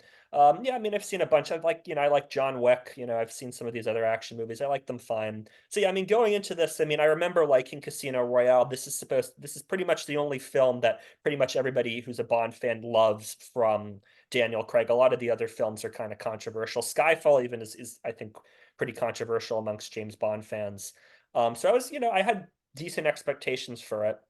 And yeah, I mean, I did like this movie for the most part. We'll obviously go through the movie sequentially, but yeah, there are a lot of parts that I did like about it, and Daniel Craig being one of them. Like I mentioned, this is a little bit more of a vulnerable and an experienced James Bond who still has a lot of aspects of the character, especially toward the latter half of the movie once he starts to get more into the adventure and it has more freedom to act and use experience and things like that. Um, Yeah, It's funny, like people say that this Bond is more vulnerable and more inexperienced, but really, I didn't feel that I was all that present in this film. Like, I mean, besides maybe like him like struggling to like get the gun out of his hand, like I don't know, I didn't quite get that vibe from him. I was expecting a bit more of that in the movie. I mean, every action sequence he's a part of, he succeeds in for the most part, and enough of the way, and when he doesn't, it's really not his fault. So I don't know. I didn't quite get that he was more vulnerable as a spy and as a person. I mean, obviously he gets duped by the end, but I don't know. I thought that was not quite as well baked as I thought it could have been. Yeah, I mean, they're really talking about Vesper there. I mean, we'll get into Vesper Right. Lind, her as a character. Like that's what they're really talking about is toward the Yeah. end of the movie that coming out. I mean, there's some small details in terms of it, like during that, Madagascar chase sequence, this guy who actually the guy who plays the guy that James Bond is chasing was one of the founders of parkour. So you can tell like he's doing all of his own stunts, jumping through windows and going over, bars and construction. And then James Bond would just like one of my favorite shots in the whole movie is the guy jumps through like this little window that's above a wall and keeps running, and then James Bond just, like runs through the wall and just breaks it open. Like there's little things like that to suggest that Bond's a little inexperienced or a little out of his depth. But yeah, for the most part, for most of the action scenes,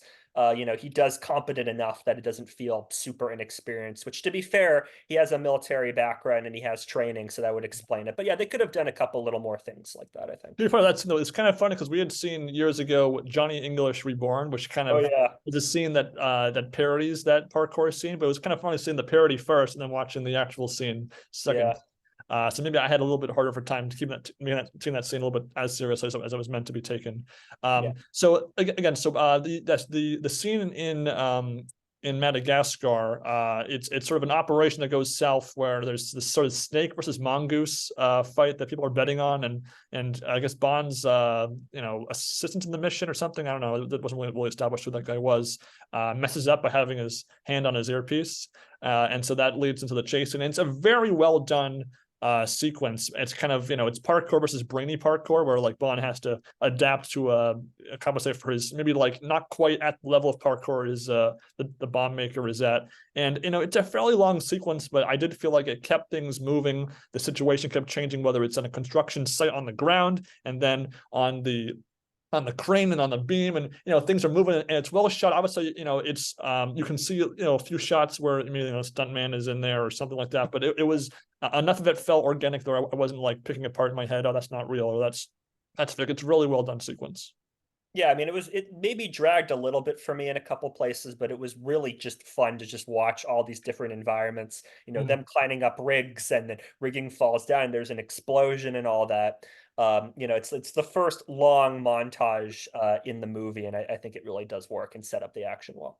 Yeah, and unlike like say like on The Simpsons where the first act has nothing to do with the rest of the plot, it does tie into the master plot of this film, and that's one thing I did appreciate was that sort of like each scene I thought appropriately tied into the next lead or the next location, how from point A to point B to point C. That often for me can sometimes feel just kind of hokey, like, oh, we want to have an excuse to go to this city, so we're just gonna pretend, oh, we overhear the name Florida in the background. I bought the investigative component of the plot and how it began in Madagascar.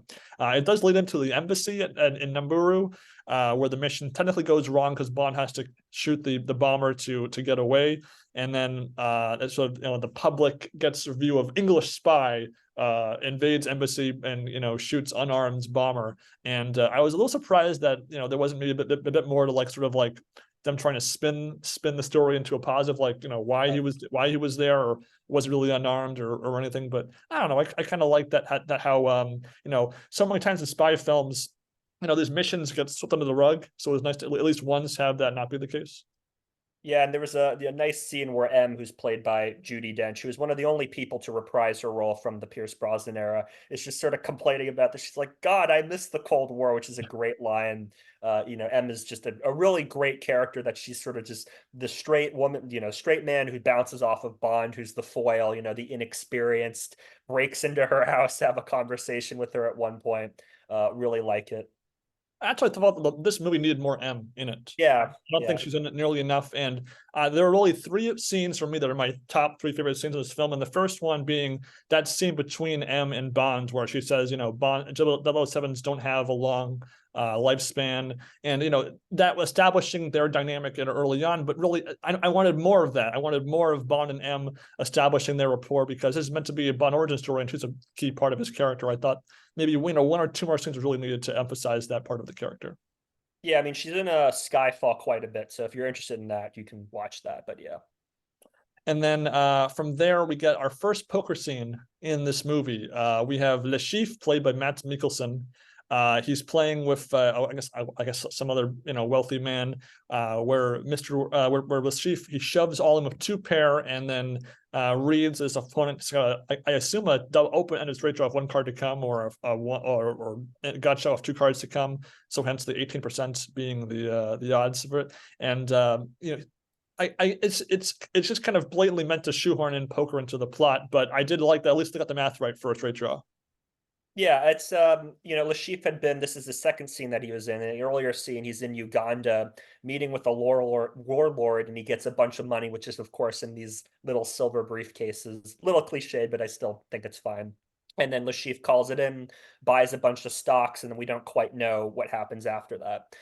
So yeah, I mean, it's clearly trying to establish that he's this sort of, chess master extraordinaire who knows all the resources and has this very quiet menace about him. He has this, scar over his eye and this very intense stare.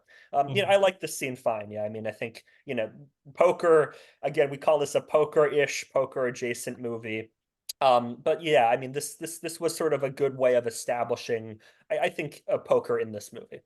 Absolutely. And then the next portion of the film really just kind of gets us every step of the sort of Bond investigation as the plot moves along here. So by virtue of looking up in M's computer archives, Bond is able to get a lead, which leads into the Bahamas, where he's there, for probably, of all the locations, probably the second longest of all the locations here.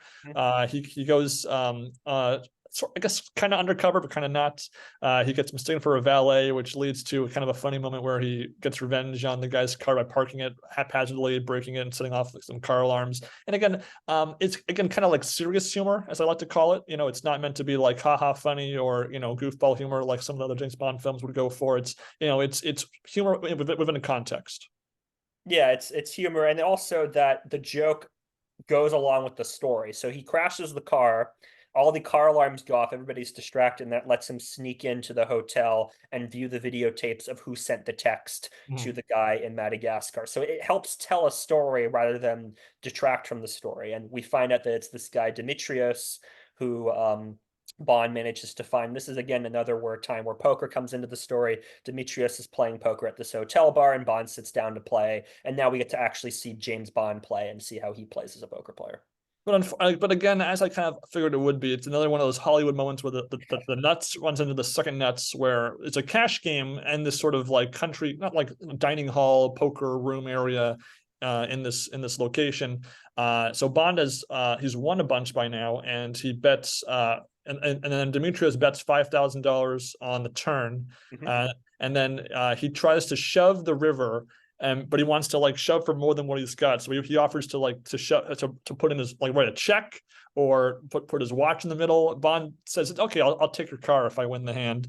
And predictably, Bond has three aces, and the other guy rivers three kings. So I'm shocked he bets 5,000 on an ace high flop or ace high board on the turn with kings. I mean, that's like, I understand you can't play scared when there's an ace on the board, but still, I mean, your opponent has to call you with worse cards still. So I don't know. That didn't make sense for me. Poker And wise. also we don't know what the action was pre-flop. We don't know what the action was after the flop. It's one of the problems about just showing us on the turn. There's no Norman Chad explaining this is how this hand played out. Yeah, I mean, I like the detail of him throwing the car keys in. I thought that was kind of neat. But yeah, I mean, I would have liked to have this scene to have shown all five streets rather than just after the turn. And again, much like Doctor who peppers in, so many references to the old series within an episode, we get one of those sort of James Bond legacy references with the car in question being an Aston Martin, kind of known for being James Bond's car. And again, I don't know James Bond as a franchise like super well to catch every single reference. I can tell you though, the martini, the Aston Martin, the gun type, the big ones, but I couldn't tell you like which, if a person's name was from another film or something like that. But I did get that, and so I'm sure I sort of like, I guess it's an origin story, so kind of a novelty factor. I'm sure a lot of fans would appreciate that sort of reference being in the poker game here. Yeah, I don't mind peppering the story like that with little things. Like there's a couple nice little lines and moments with the martini later on that we'll get into. Yeah. But yeah, I mean, like just this little things like this to flavor the story, I think is nice. Yeah. And then conversely, now Bond seduces Dimitrio's wife, which happens pretty easily because it's Daniel Craig is at sort of his peak physical condition, I guess. So I understand her falling for it, I guess you could say. And that ultimately, that sequence gets him a lead to Miami as he has to piece together the actions of Dimitrios, and that gets him to the next phase of the investigation. Yeah, I mean the seduction, he's swimming out in the water and then she's on a horse on this beach. And they just kind of look at each other and then she shows up later on and they look at each other. And then there's this kind of nice moment where, he invites her out to a drink, says, "Oh, my place is nearby." She goes, "Really?" Like, "Yeah." And then he drives around the front of the hotel and comes back because he's staying at the hotel. I thought that was kind of a nice moment. But yeah, I mean, the seduction's just kind of thrown in there, and she's not a super developed character. And unfortunately, she's killed later on, so there's really no opportunities for her to really develop at all. No, it's just pretty developed. I don't know. Ugh, It's like, had to do it. Sorry, had to do it. ugh, Okay. okay.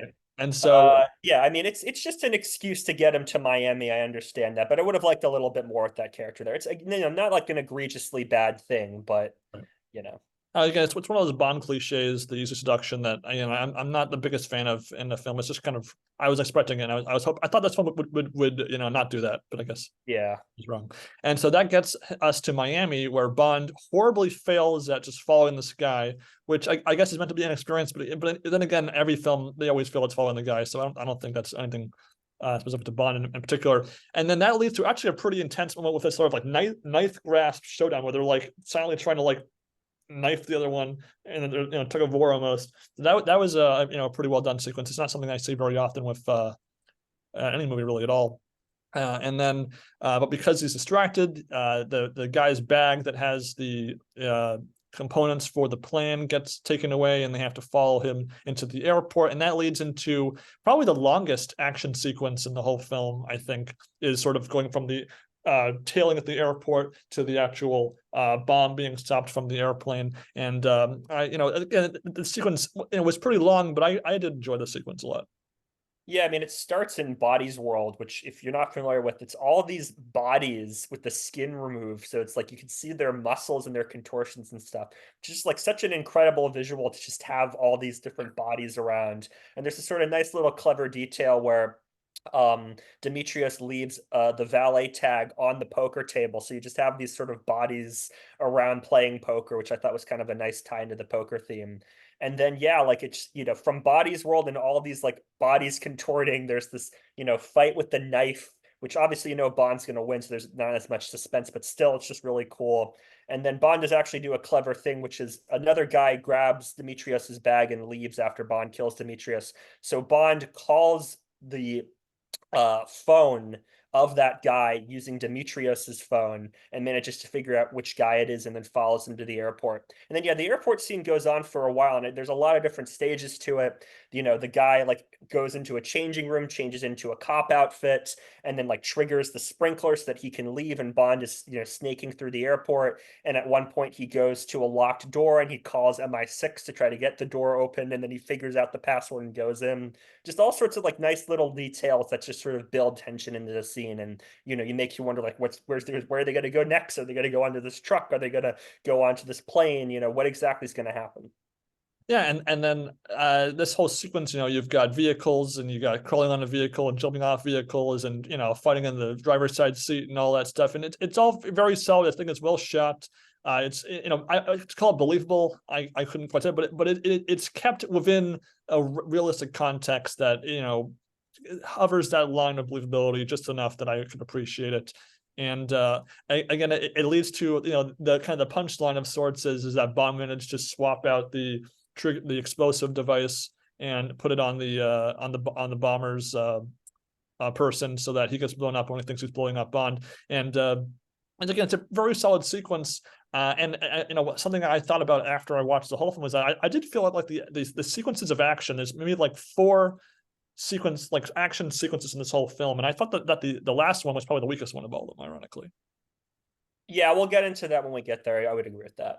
But I was really up to this point digging the action, and even though we hadn't gotten to the meat and potatoes of the movie, I was very happy with the appetizer at this point. Yeah, I mean it's very clever. Bond clips the bomb onto the guy's belt, and so first you think he's about to blow up this prototype plane, but then it turns out he actually blows up this guy instead. And it's very subtle. Like there's one point where you kind of see Bond grab the guy's belt, but you think that it's just him sort of like just beating him up, dragging him around. But you realize that's the moment where he clips the bomb on. So Yeah. nothing too in your face about it, which is nice. And then we get a little bit of exposition because we learned the motivation behind this bombing was Lashif had been short selling the company that was debuting that big airplane, and so the $100 million he had gotten at the top of the film from Uganda was a part of his massive bet against the market, and thus by losing that money, he no longer has the money. So literally, he has to come up with that money to avoid just being killed by the angry lenders of money. And so that was kind of a clever inversion of maybe like, oh, we got to save the world in a James Bond film. I have a giant laser that's going to blow up the core of the earth, or something like that. This is much more within the realm of realism and more of a it's something that in theory it could be done if someone wanted to. It's something that some billionaire could probably do if they really wanted to.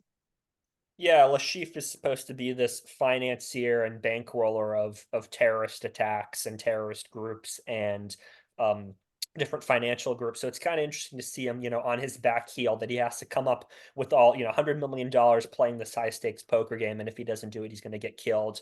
But also that MI6 wants to capture him. They don't want to kill him. They want to bankrupt him and then use that as leverage to bring him in so they can shut down these terrorist groups, and that they're not alone in this. The CIA also wants him, as we find out later. So it creates a little bit more of a more grounded and dramatic situation than we're going to go blow up the world because we hate the world for some reason. Even though you wonder, Lashif, he knows that he's got now multiple terrorist networks after him. Maybe Right. this protection is probably your best bet, even if you can get the money back. I mean, I Yeah. don't know. But and anyway, the collateral damage is that Dimitrios's wife also gets killed after being tortured, and as a result, MI7 decides to, or was it MI6? Sorry, MI6. MI6, I think, MI6 decides to give Bond a tracking chip, and they catch wind of Lashif's plan B, where he's going to hold a $10 million buy-in poker tournament to try to recoup the money. So he still has $10 million lying around, I guess, but not $100 million. Right. And as part of this, Bond has to be paired with someone from the Treasury to handle the money, and that is being where we meet the second lead of the film, Vesper Lynd. Yeah, she's the Bond girl, so she's played by Eva Green, and so they just meet up on a train, and almost immediately they're just bantering with each other, and sparks are flying. A lot of people consider Vesper Lynd to be the best Bond girl out of all of the Daniel Craig Bond girls, and I'd agree. I mean, Eva Green does a really great job with her dialogue. She feels appropriately intelligent. She has this rapport with Bond, this sense of humor with him that I don't think the other Bond girls really had. You can tell there's chemistry there between Daniel Craig and Eva Green too. So I really like this introduction to her. I'm usually a bit of a skeptic when it comes to movie romance and all that stuff, but I did buy the chemistry between the two of them when they first meet, and then they have almost the one-upsmanship of the dress versus dinner jacket when they're getting ready for things in the hotel room. And while there's a couple problems I'll get to a little bit later, I did buy that they had a connection of sorts.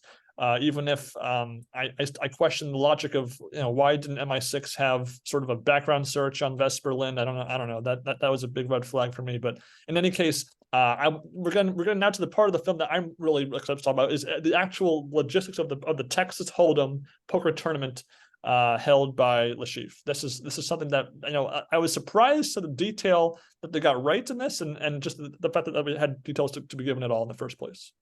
Yeah, so it's 10 players, $10 million each for the buy-in, and there's a $5 million rebuy, so that'll give Lashif more money to pay off his other investors beside the Ugandans.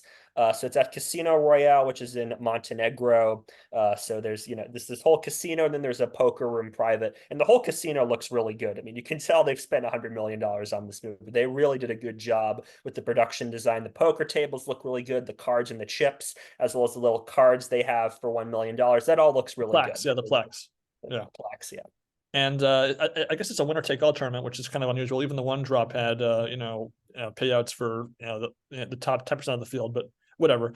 And the game is $10 million. The blinds begin at 5,000 and 10,000, and I believe it's a 1-to-1 ratio of chips to the buy-in. So if you $10 million start and then the rebuy, then you get 5 million in chips at that point.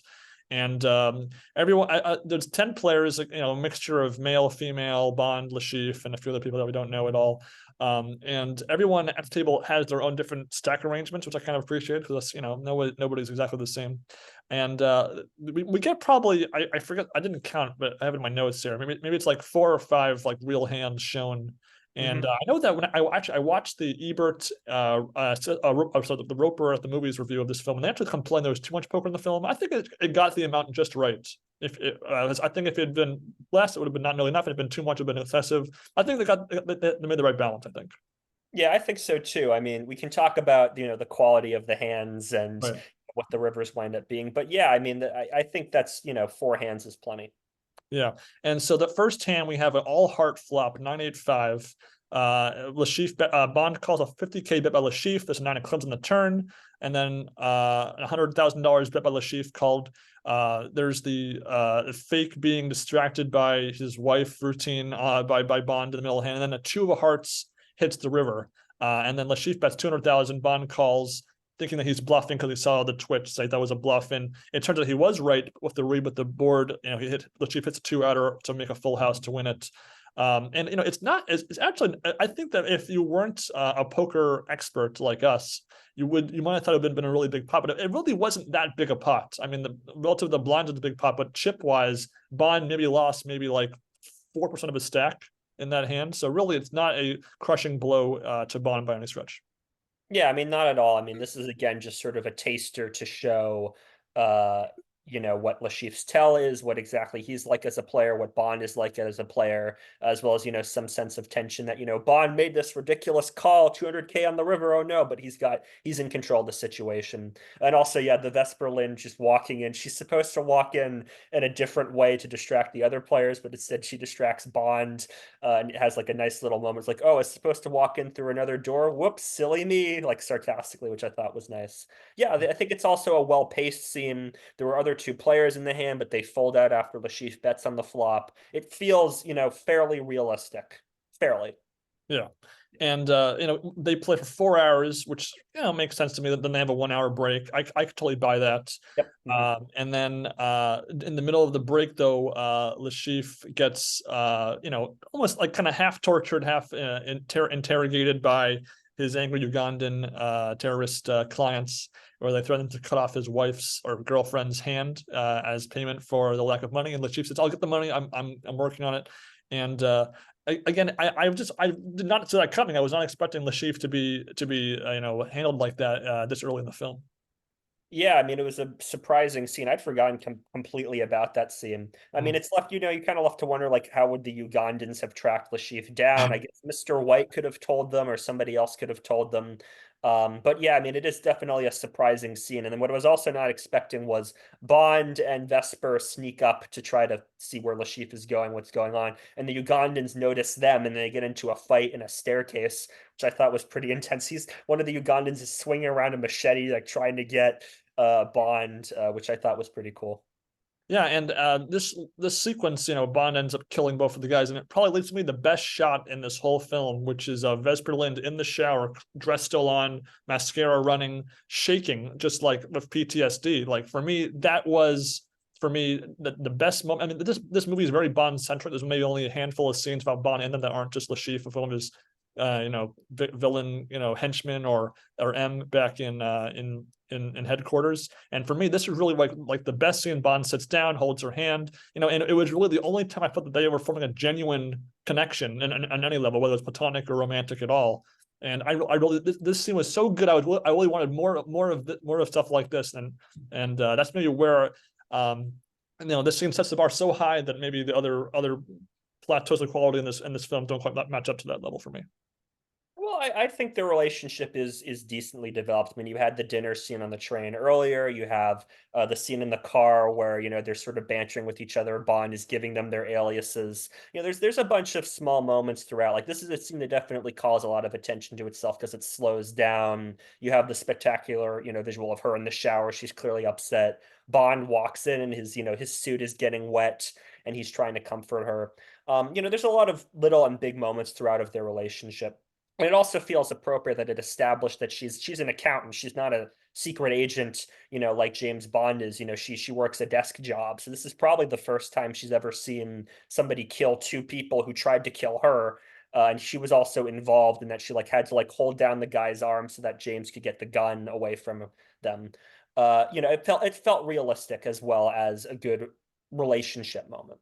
No, I mean I'm not disagreeing with you. I'm just saying like Yeah. because this felt so earned and so realistic, organic that and I like the other earlier scenes too, but those felt like you could still play off as like them becoming friends versus romantic partners. So the Yep. fact that this felt a bit more like they were spiritually connecting more versus the rest of the moments that they all have together in this film.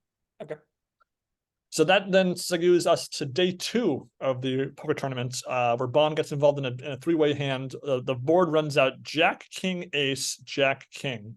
Bond has Ace, King. So number three, only worried about aces and jacks. Bond bets a $500,000, which is a red plaque. We see the tell from Lashif, who raises to 1 million. Bond then makes it 2 million, and then Lashif shoves over the top for 40.5 million. So that's more than 4 starting stacks right there. So we don't know. Obviously we don't see all of Lashif chipping up in that respect. Bond then calls, so we get the slow roll of quad jacks, of course, and then we go on break. So breaking down this hand here, the Mathis, who is kind of their like French connection with Vesper and Bond as far as giving them, he kind of functions as this awkward like exposition, like now Bond will have to go all in to call this bet. Like it's really clunky, as if they had to explain the poker action to the audience, which I felt was a little bit silly. I don't think you need that at all. And then as far as his hand though, if Bond again, if you think someone's bluffing, you really don't want to re-raise them too often, because they're going to fold most of the time, and when he makes this ridiculous over raise, it polarizes his range even more. I don't know. Yeah, and again, it's another problem that we're picking up the action on the turn, so we don't know what the action was pre-flop or on the flop. So just kind of out of nowhere, we're just, here in this situation. If they had shown again what the action was pre-flop, then it would have seemed more realistic. Yeah, I mean, re-raising the 2 million and then Lashif shoves over you. I mean, even if you like it doesn't it just doesn't feel right. Just basically. And Especially since this is a world of espionage and spies and double crosses. Like maybe he somehow caught wind of his tell. Maybe he's got someone watching him play poker, and someone told him, by the way, you have this twitch. Like it doesn't have to be framed as, oh, Mathis or Vesper has betrayed you and told him his tell. Like I don't know. You gotta. It's so fishy. I mean, I don't know. I just wouldn't play it like that. But back to the poker points I really liked, says that we're told that the blinds will be 100K, 200K, and the rebuy period is about to end. And so that actually made sense to me. 25 big blinds for the rebuy period. That kind of, for me, checked the boxes as making sense. Yeah, I mean, that totally made sense. Yeah, the rebuy, totally makes sense also from Lashif's perspective that he's trying to get as much money as possible to pay off everybody. But then Vesper refuses to give Bond the rebuy because, she feels that he's been playing recklessly, or so she says, as we find out later on. And so Bond is just very mad at her and just very mad at everybody. And that leads to a scene where he's trying to get a martini and he's asked shaken or stirred, and Bond replies, "Do you think I give a damn?" Which I thought was kind of like a nice little, jab at that Yeah. callback. There was a scene earlier with the martinis where James has this very specific order for a martini, and all the other players at the table want that martini. And Lashif just gets Besides so Lashif, mad. yeah.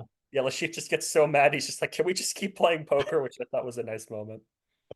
Yeah, no, it's good. Again, little moments of levity, and again, it's a legacy joke that even the most unfamiliar Bond fan could pick up on and appreciate. So that was nice. And excuse me, the rebuy period's not over yet. That's a little bit later, Right. but it's still at that point. You still have 25 big blinds, which is still playable at this and at this table, especially since the Chiefs hung all the chips. Really, only have one stack you're worried about at that point, which does make you wonder, though. Bond is shown chipping up later on, and that had to come at the expense of Lashif, right? Because everyone else has only probably got so many chips at that point. So I don't know. Something to think about, I guess. Yeah. So the CIA offers to stake Bond's rebuy since he was denied the rebuy from Vesper, and so in exchange for arresting Lashif, which they just sort of be like, okay, sure, yeah, but you think that they'd want to have like MI6 like get involved to like verify this and sort of be okay, because it's kind of like a handshake deal in business. You don't really, you're really gonna trust a spy with that sort of deal. I don't know. Felt a little funky there. So Bond buys back for 5 million, which is really just 5 of the plaques. Boom. Kind of not cool. It's some change to play to post some blinds and stuff, but whatever. And we fast forward now, and we're all now just down to the final 4 at Yep. the tournament. So, and then the 400 play will commence a bit later, and that's when, though, it's not quite an action sequence, but we'll call it a tension sequence, where Bond gets poisoned by Digitalis, and that leads to I kind of call it the poison sequence. Yeah, so we've already established these drink orders and all that. So Bond orders a drink. Lashif's girlfriend poisons Bond, and so Bond takes a sip of the drink, and automatically the poison pretty much takes effect, which I never really like in movies. I kind of like when the poison takes a little bit of time, but whatever, it's not a big deal. And Lashif is just sort of staring at him intensely. Bond tries to throw up. That didn't really work. One little thing I do like is that Bond is the big blind, and he kind of just like throws his chips in and then like runs away from the table, which I thought was kind of nice. He goes to his car and he's trying to get a medical pack in, trying to get a defibrillator in so that he can, get his heartbeat going. And MI6 is like listening in on him, like trying to, give him instructions, but he's starting to pass out. And then Vesper manages to show up and save him, which I liked as a detail that she showed up and actually saved him. And then he immediately goes back in, which you just almost died, but all right, whatever. You're not going to take a breather. That's fine. And then the AED was not plugged in when he was trying to hit the button. So I thought that was, in the heat of the moment, that was a believable mistake to have. And obviously, it's pretty easily to come over to the scene and realize it's not plugged in and fix it. So that that worked for me on both levels there. And again, so now they've each sort of saved each other's life once. Okay, so now it's kind of even of sorts. Mm-hmm. And then we cut back to the poker game, where our brother from the CIA goes all in and loses a ace jack against ace queen on an ace 7-7 board. We don't see the whole board, but we see that it's aces and sevens with a queen playing. And again, that happens all the time in poker. I could buy that being a way where a short stack gets busted. It's hard to get away from top pair when you're short stacked. I believe that. And then from that point, we're told the rebuy period has ended. CIA does not rebuy. The blinds will be 500K, 1 million. So if you rebuy, you have 5 big blinds. So, but a couple people do pony up the money. Everyone at the final 4 besides Bond and Lashif decided to do that. So they only have like a handful of million when they play 4-handed. So that gets us to the big climactic 4-way all-in tournament ending hand.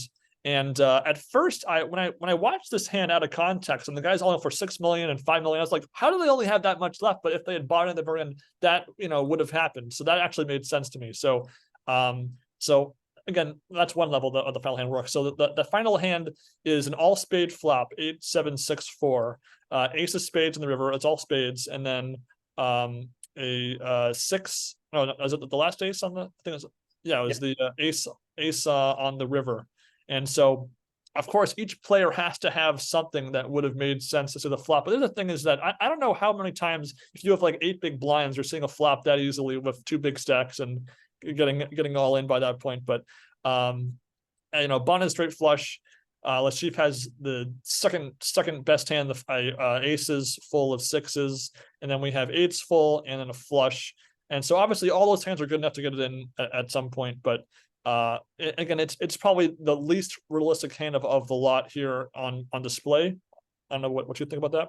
Oh yeah, I mean absolutely. I mean this hand is a meme in our poker and a lot of poker circles, that it just so happens that all 4 of these hands happen to coalesce during this one hand, during this climactic moment. Yeah, and I mean, we don't really have any context as to how Bond and Lashif have chipped up, and the other two players who are in this hand don't even have any lines throughout the rest of the movie, so we have no idea really who they are and what their stake is. Um, but yeah, I mean, they wanted, a big flashy moment, and Bond turning over his cards that he's got a straight flush at the end. It's forgivable on that level, but yeah, I mean, it's just, no real context again for how the action had transpired throughout the whole hand.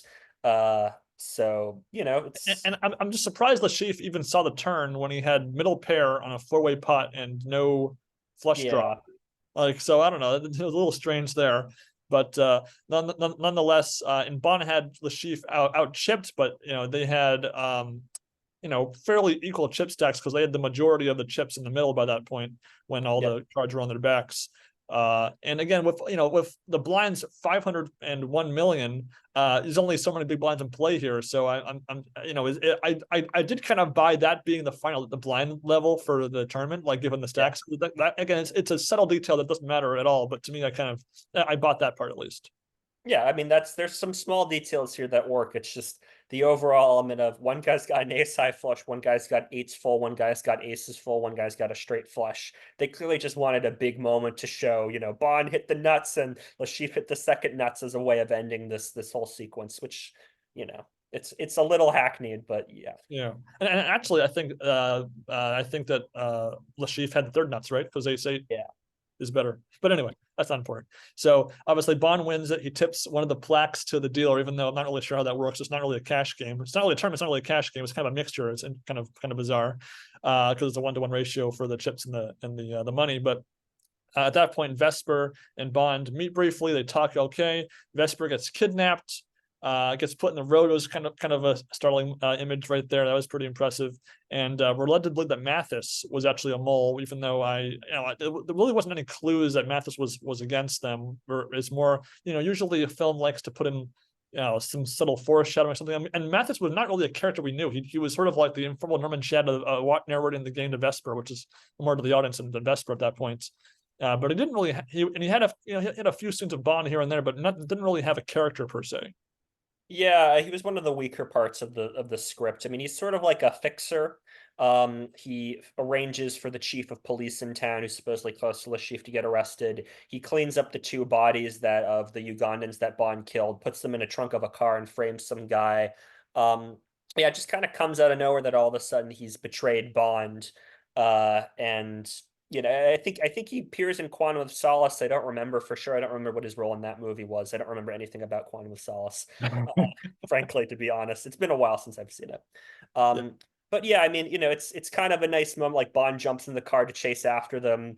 Vesper is in the middle of the road, so he swerves and flips over this car like 8 times, and then the chief shows up and removes the tracking device from Bond's arm, which just like just makes me like cringe just seeing that. Like, ugh, Yeah. that'd be painful to have that removed. So And then Bond and I assume that the most infamous scene in the whole film is when he's stripped naked and tortured by a chair with a hole in the middle and a rope by Lashif, and he's being basically ball whipped over and over. And again, for me, again, this is the third scene of my top 3 favorite scenes of this film. Is just this entire torture scene. Bond's, trolling him a little bit, saying, I'm never gonna tell you the password to the money for the account. You're gonna, and I have a scratch on my balls, and you get it for me. No, to the right, to the right. And again, it's just a really boss scene that establishes the toughness of this Bond, and it also is a pretty good scene, I think, for Matt Nicholson for to show his desperation with the crippled chief. yeah, it's just such a visceral way of torturing somebody, just whacking them in the crotch over and over again. Yeah. Unlike in previous Bond movies where he's strapped to a table and there's a laser that's going to cut him. This is something that you can actually imagine, like being hit with a rope, and also that Vesper's been led away and you just hear her screaming every now and again. Like it's a psychological torture in addition to a physical torture. Uh, and James, never lets up on his confidence. And he says, like, the whole world's gonna know that you died scratching my balls. Like, I'm gonna kill you no matter what, which I thought was a nice touch. Yes. And from there, actually, Bond gets saved by Mr. White of all things, because Mr. White just kills Lashif. And the next thing we know, Bond wakes up, he's in the hospital, recovering from both the testicle trauma, the car accident, maybe even the poison still. and all the other intricacies accumulate over the course of this film. So again, so the hospital sequences, probably for me though, I was confused by the timeline of them. We don't really get a sense of how many days have passed, how many weeks have passed. It's obviously, the rehab of all these injuries would take some time to heal from. And I don't know, I feel like this is where the film kind of played some shortcuts and sort of skipped ahead to the Vesper and Bond falling in love. I didn't quite buy them at this point from those scenes. Yeah, I mean, there's a couple nice moments. Like the password turns out that it's actually Vesper's name, and Vesper Yeah. kind of gets emotional at that. There's a moment in which the two of them go off to have sex, and they like jump onto like a hospital bed, and they roll off the bed. There's a couple nice little moments, I suppose. But yeah, I mean, where exactly is this in terms of the timeline? We see Mathis get captured, but what exactly happens to him? What happens to, where did Mr. White go after killing Lashif? It's established that Mr. White doesn't trust Lashif anymore, and that's why he kills Lashif, which makes sense because Lashif lost the poker game. But like, what exactly happened afterward? Like, Bond just passed out. Did Mr. White call MI6 to tell Bond to get picked up? There's sort of a nice detail that we never see Vesper get injured, despite the fact that she was ostensibly tortured, which sets up the twist at the end of the movie, which I kind of liked. But yeah, I'm with you. Like, would have liked a little bit more substance on this in terms of the timeline, and a little bit more smaller details for Vesper and Bond's relationship. It's also here where we get the first overt clues that Vesper is actually not who she says she is. There's a few pauses and a few looking off, when Bond's talking to her, that we're fine. There are obviously some passive foreshadowings earlier in the film where we know there's a mole that was sealing out Bond. But this is the first time really, and again, I knew the plot twist before we saw this, so I can't speak to how I would have reacted had I not known this. But I guess if I was trying to put my brain in that space, I would say it wouldn't be until this part where I would have suspected she was in on it by this point.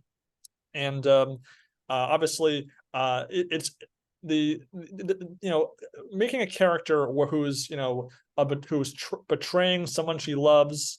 And already has someone else that she was, trying to save in the first place. It's a lot to ask of any one character, and Evergreen does her best to sell it, and I think she does sell it. But I also feel that it's maybe one detail too many, given how much time she has to sell this sort of story of hers.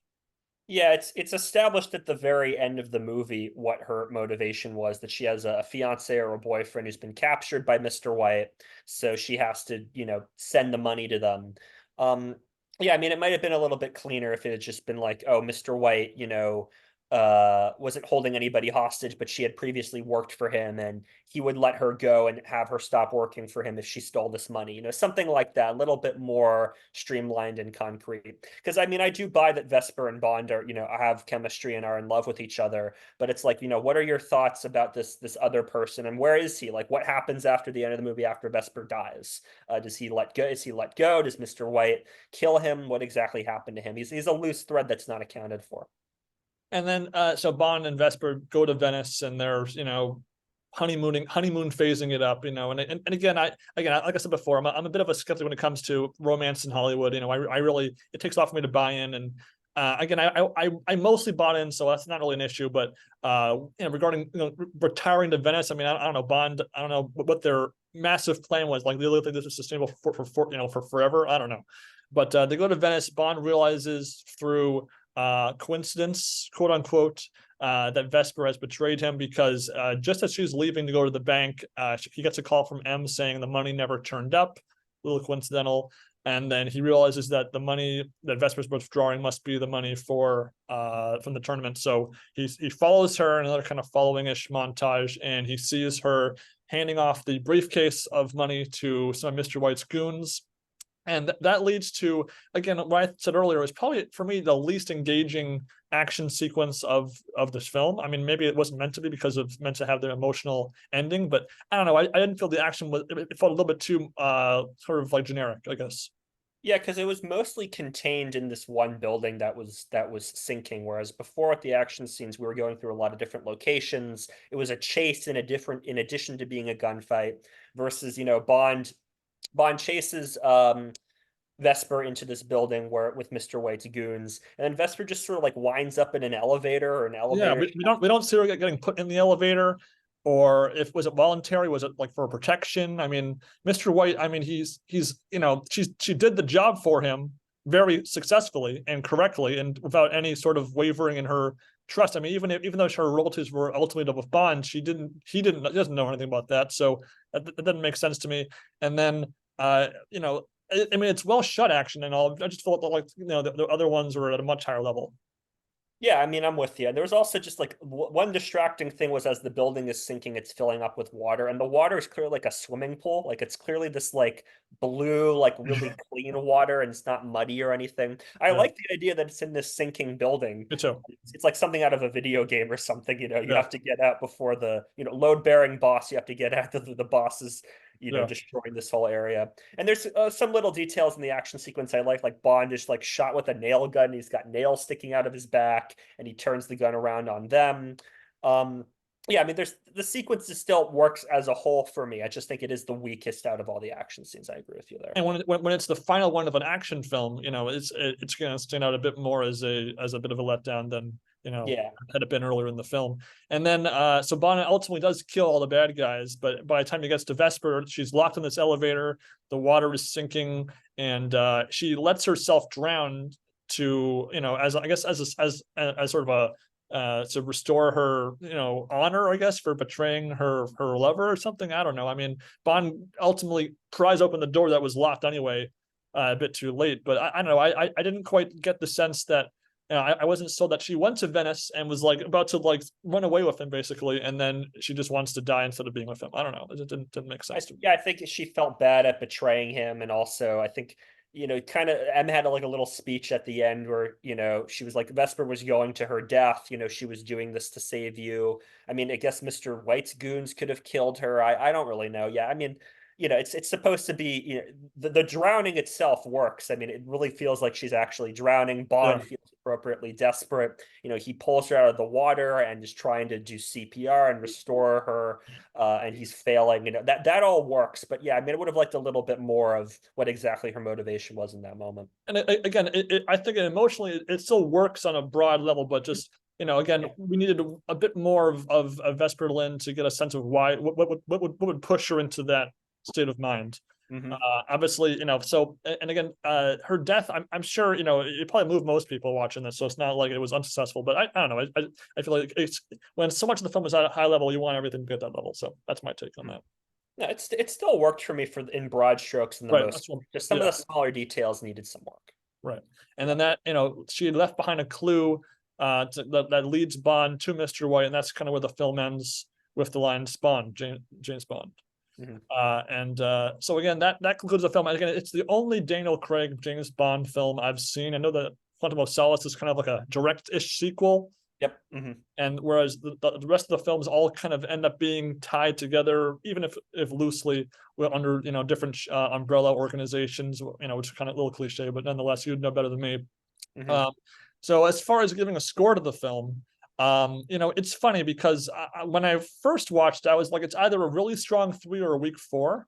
Mm-hmm. And the more I think about it, I mean, I was never bored. I was engaged. There are again 3 scenes that I really appreciated, and I liked how each one was a scene with Bond and one other character. But I felt like it did a lot of things very well, but it tries to do too much into one film. It tries to be a love story. It tries to be an action film. It tries to be an origin story for James Bond. It tries to, introduce characters that'll play a role in later Daniel Craig James Bond films. But I wanted a little bit more from certain details, and it was like coming to a restaurant dinner late, and someone gives you half of their finished entree, and you love the entree, but you wanted to have a whole serving. Mm-hmm. You're left happy with what you had, but you wanted more. Mm-hmm. That's fair enough. Yeah, I would. I mean, if I was giving this a grade, I think a 4 out of 5 seems reasonable for me. It's a good movie. I think I'll give it a 4 also ultimately, but I think it really had a chance to if it had more PTS shower scene level stuff in it, I would have been really excited about giving this film a higher score.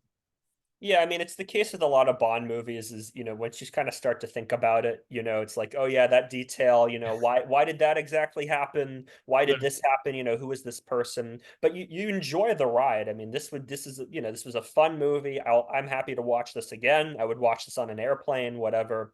In terms of the poker, I mean, the poker felt like it was actually a plot device. It helped tell the story. It gave us a little bit more information about Lashif and Bond.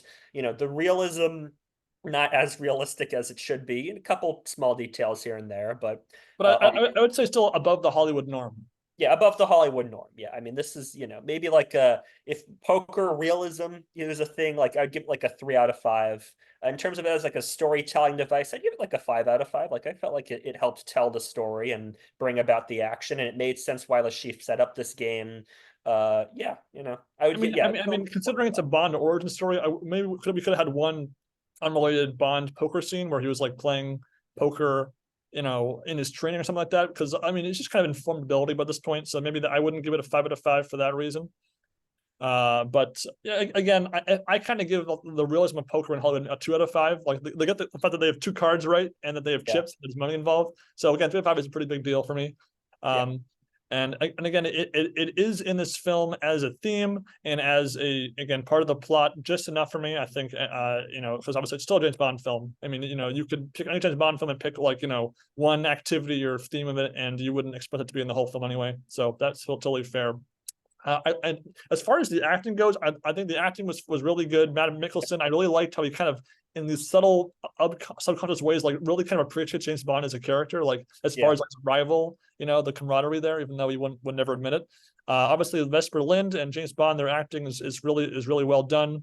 I think that again, there's just the vulnerable side of Bond. I didn't quite get enough of that, and I would have liked more of him and M early in the film, but or at least one more scene towards the end. But nonetheless, I still feel like I grew to appreciate the character of James Bond more than I had before seeing this film.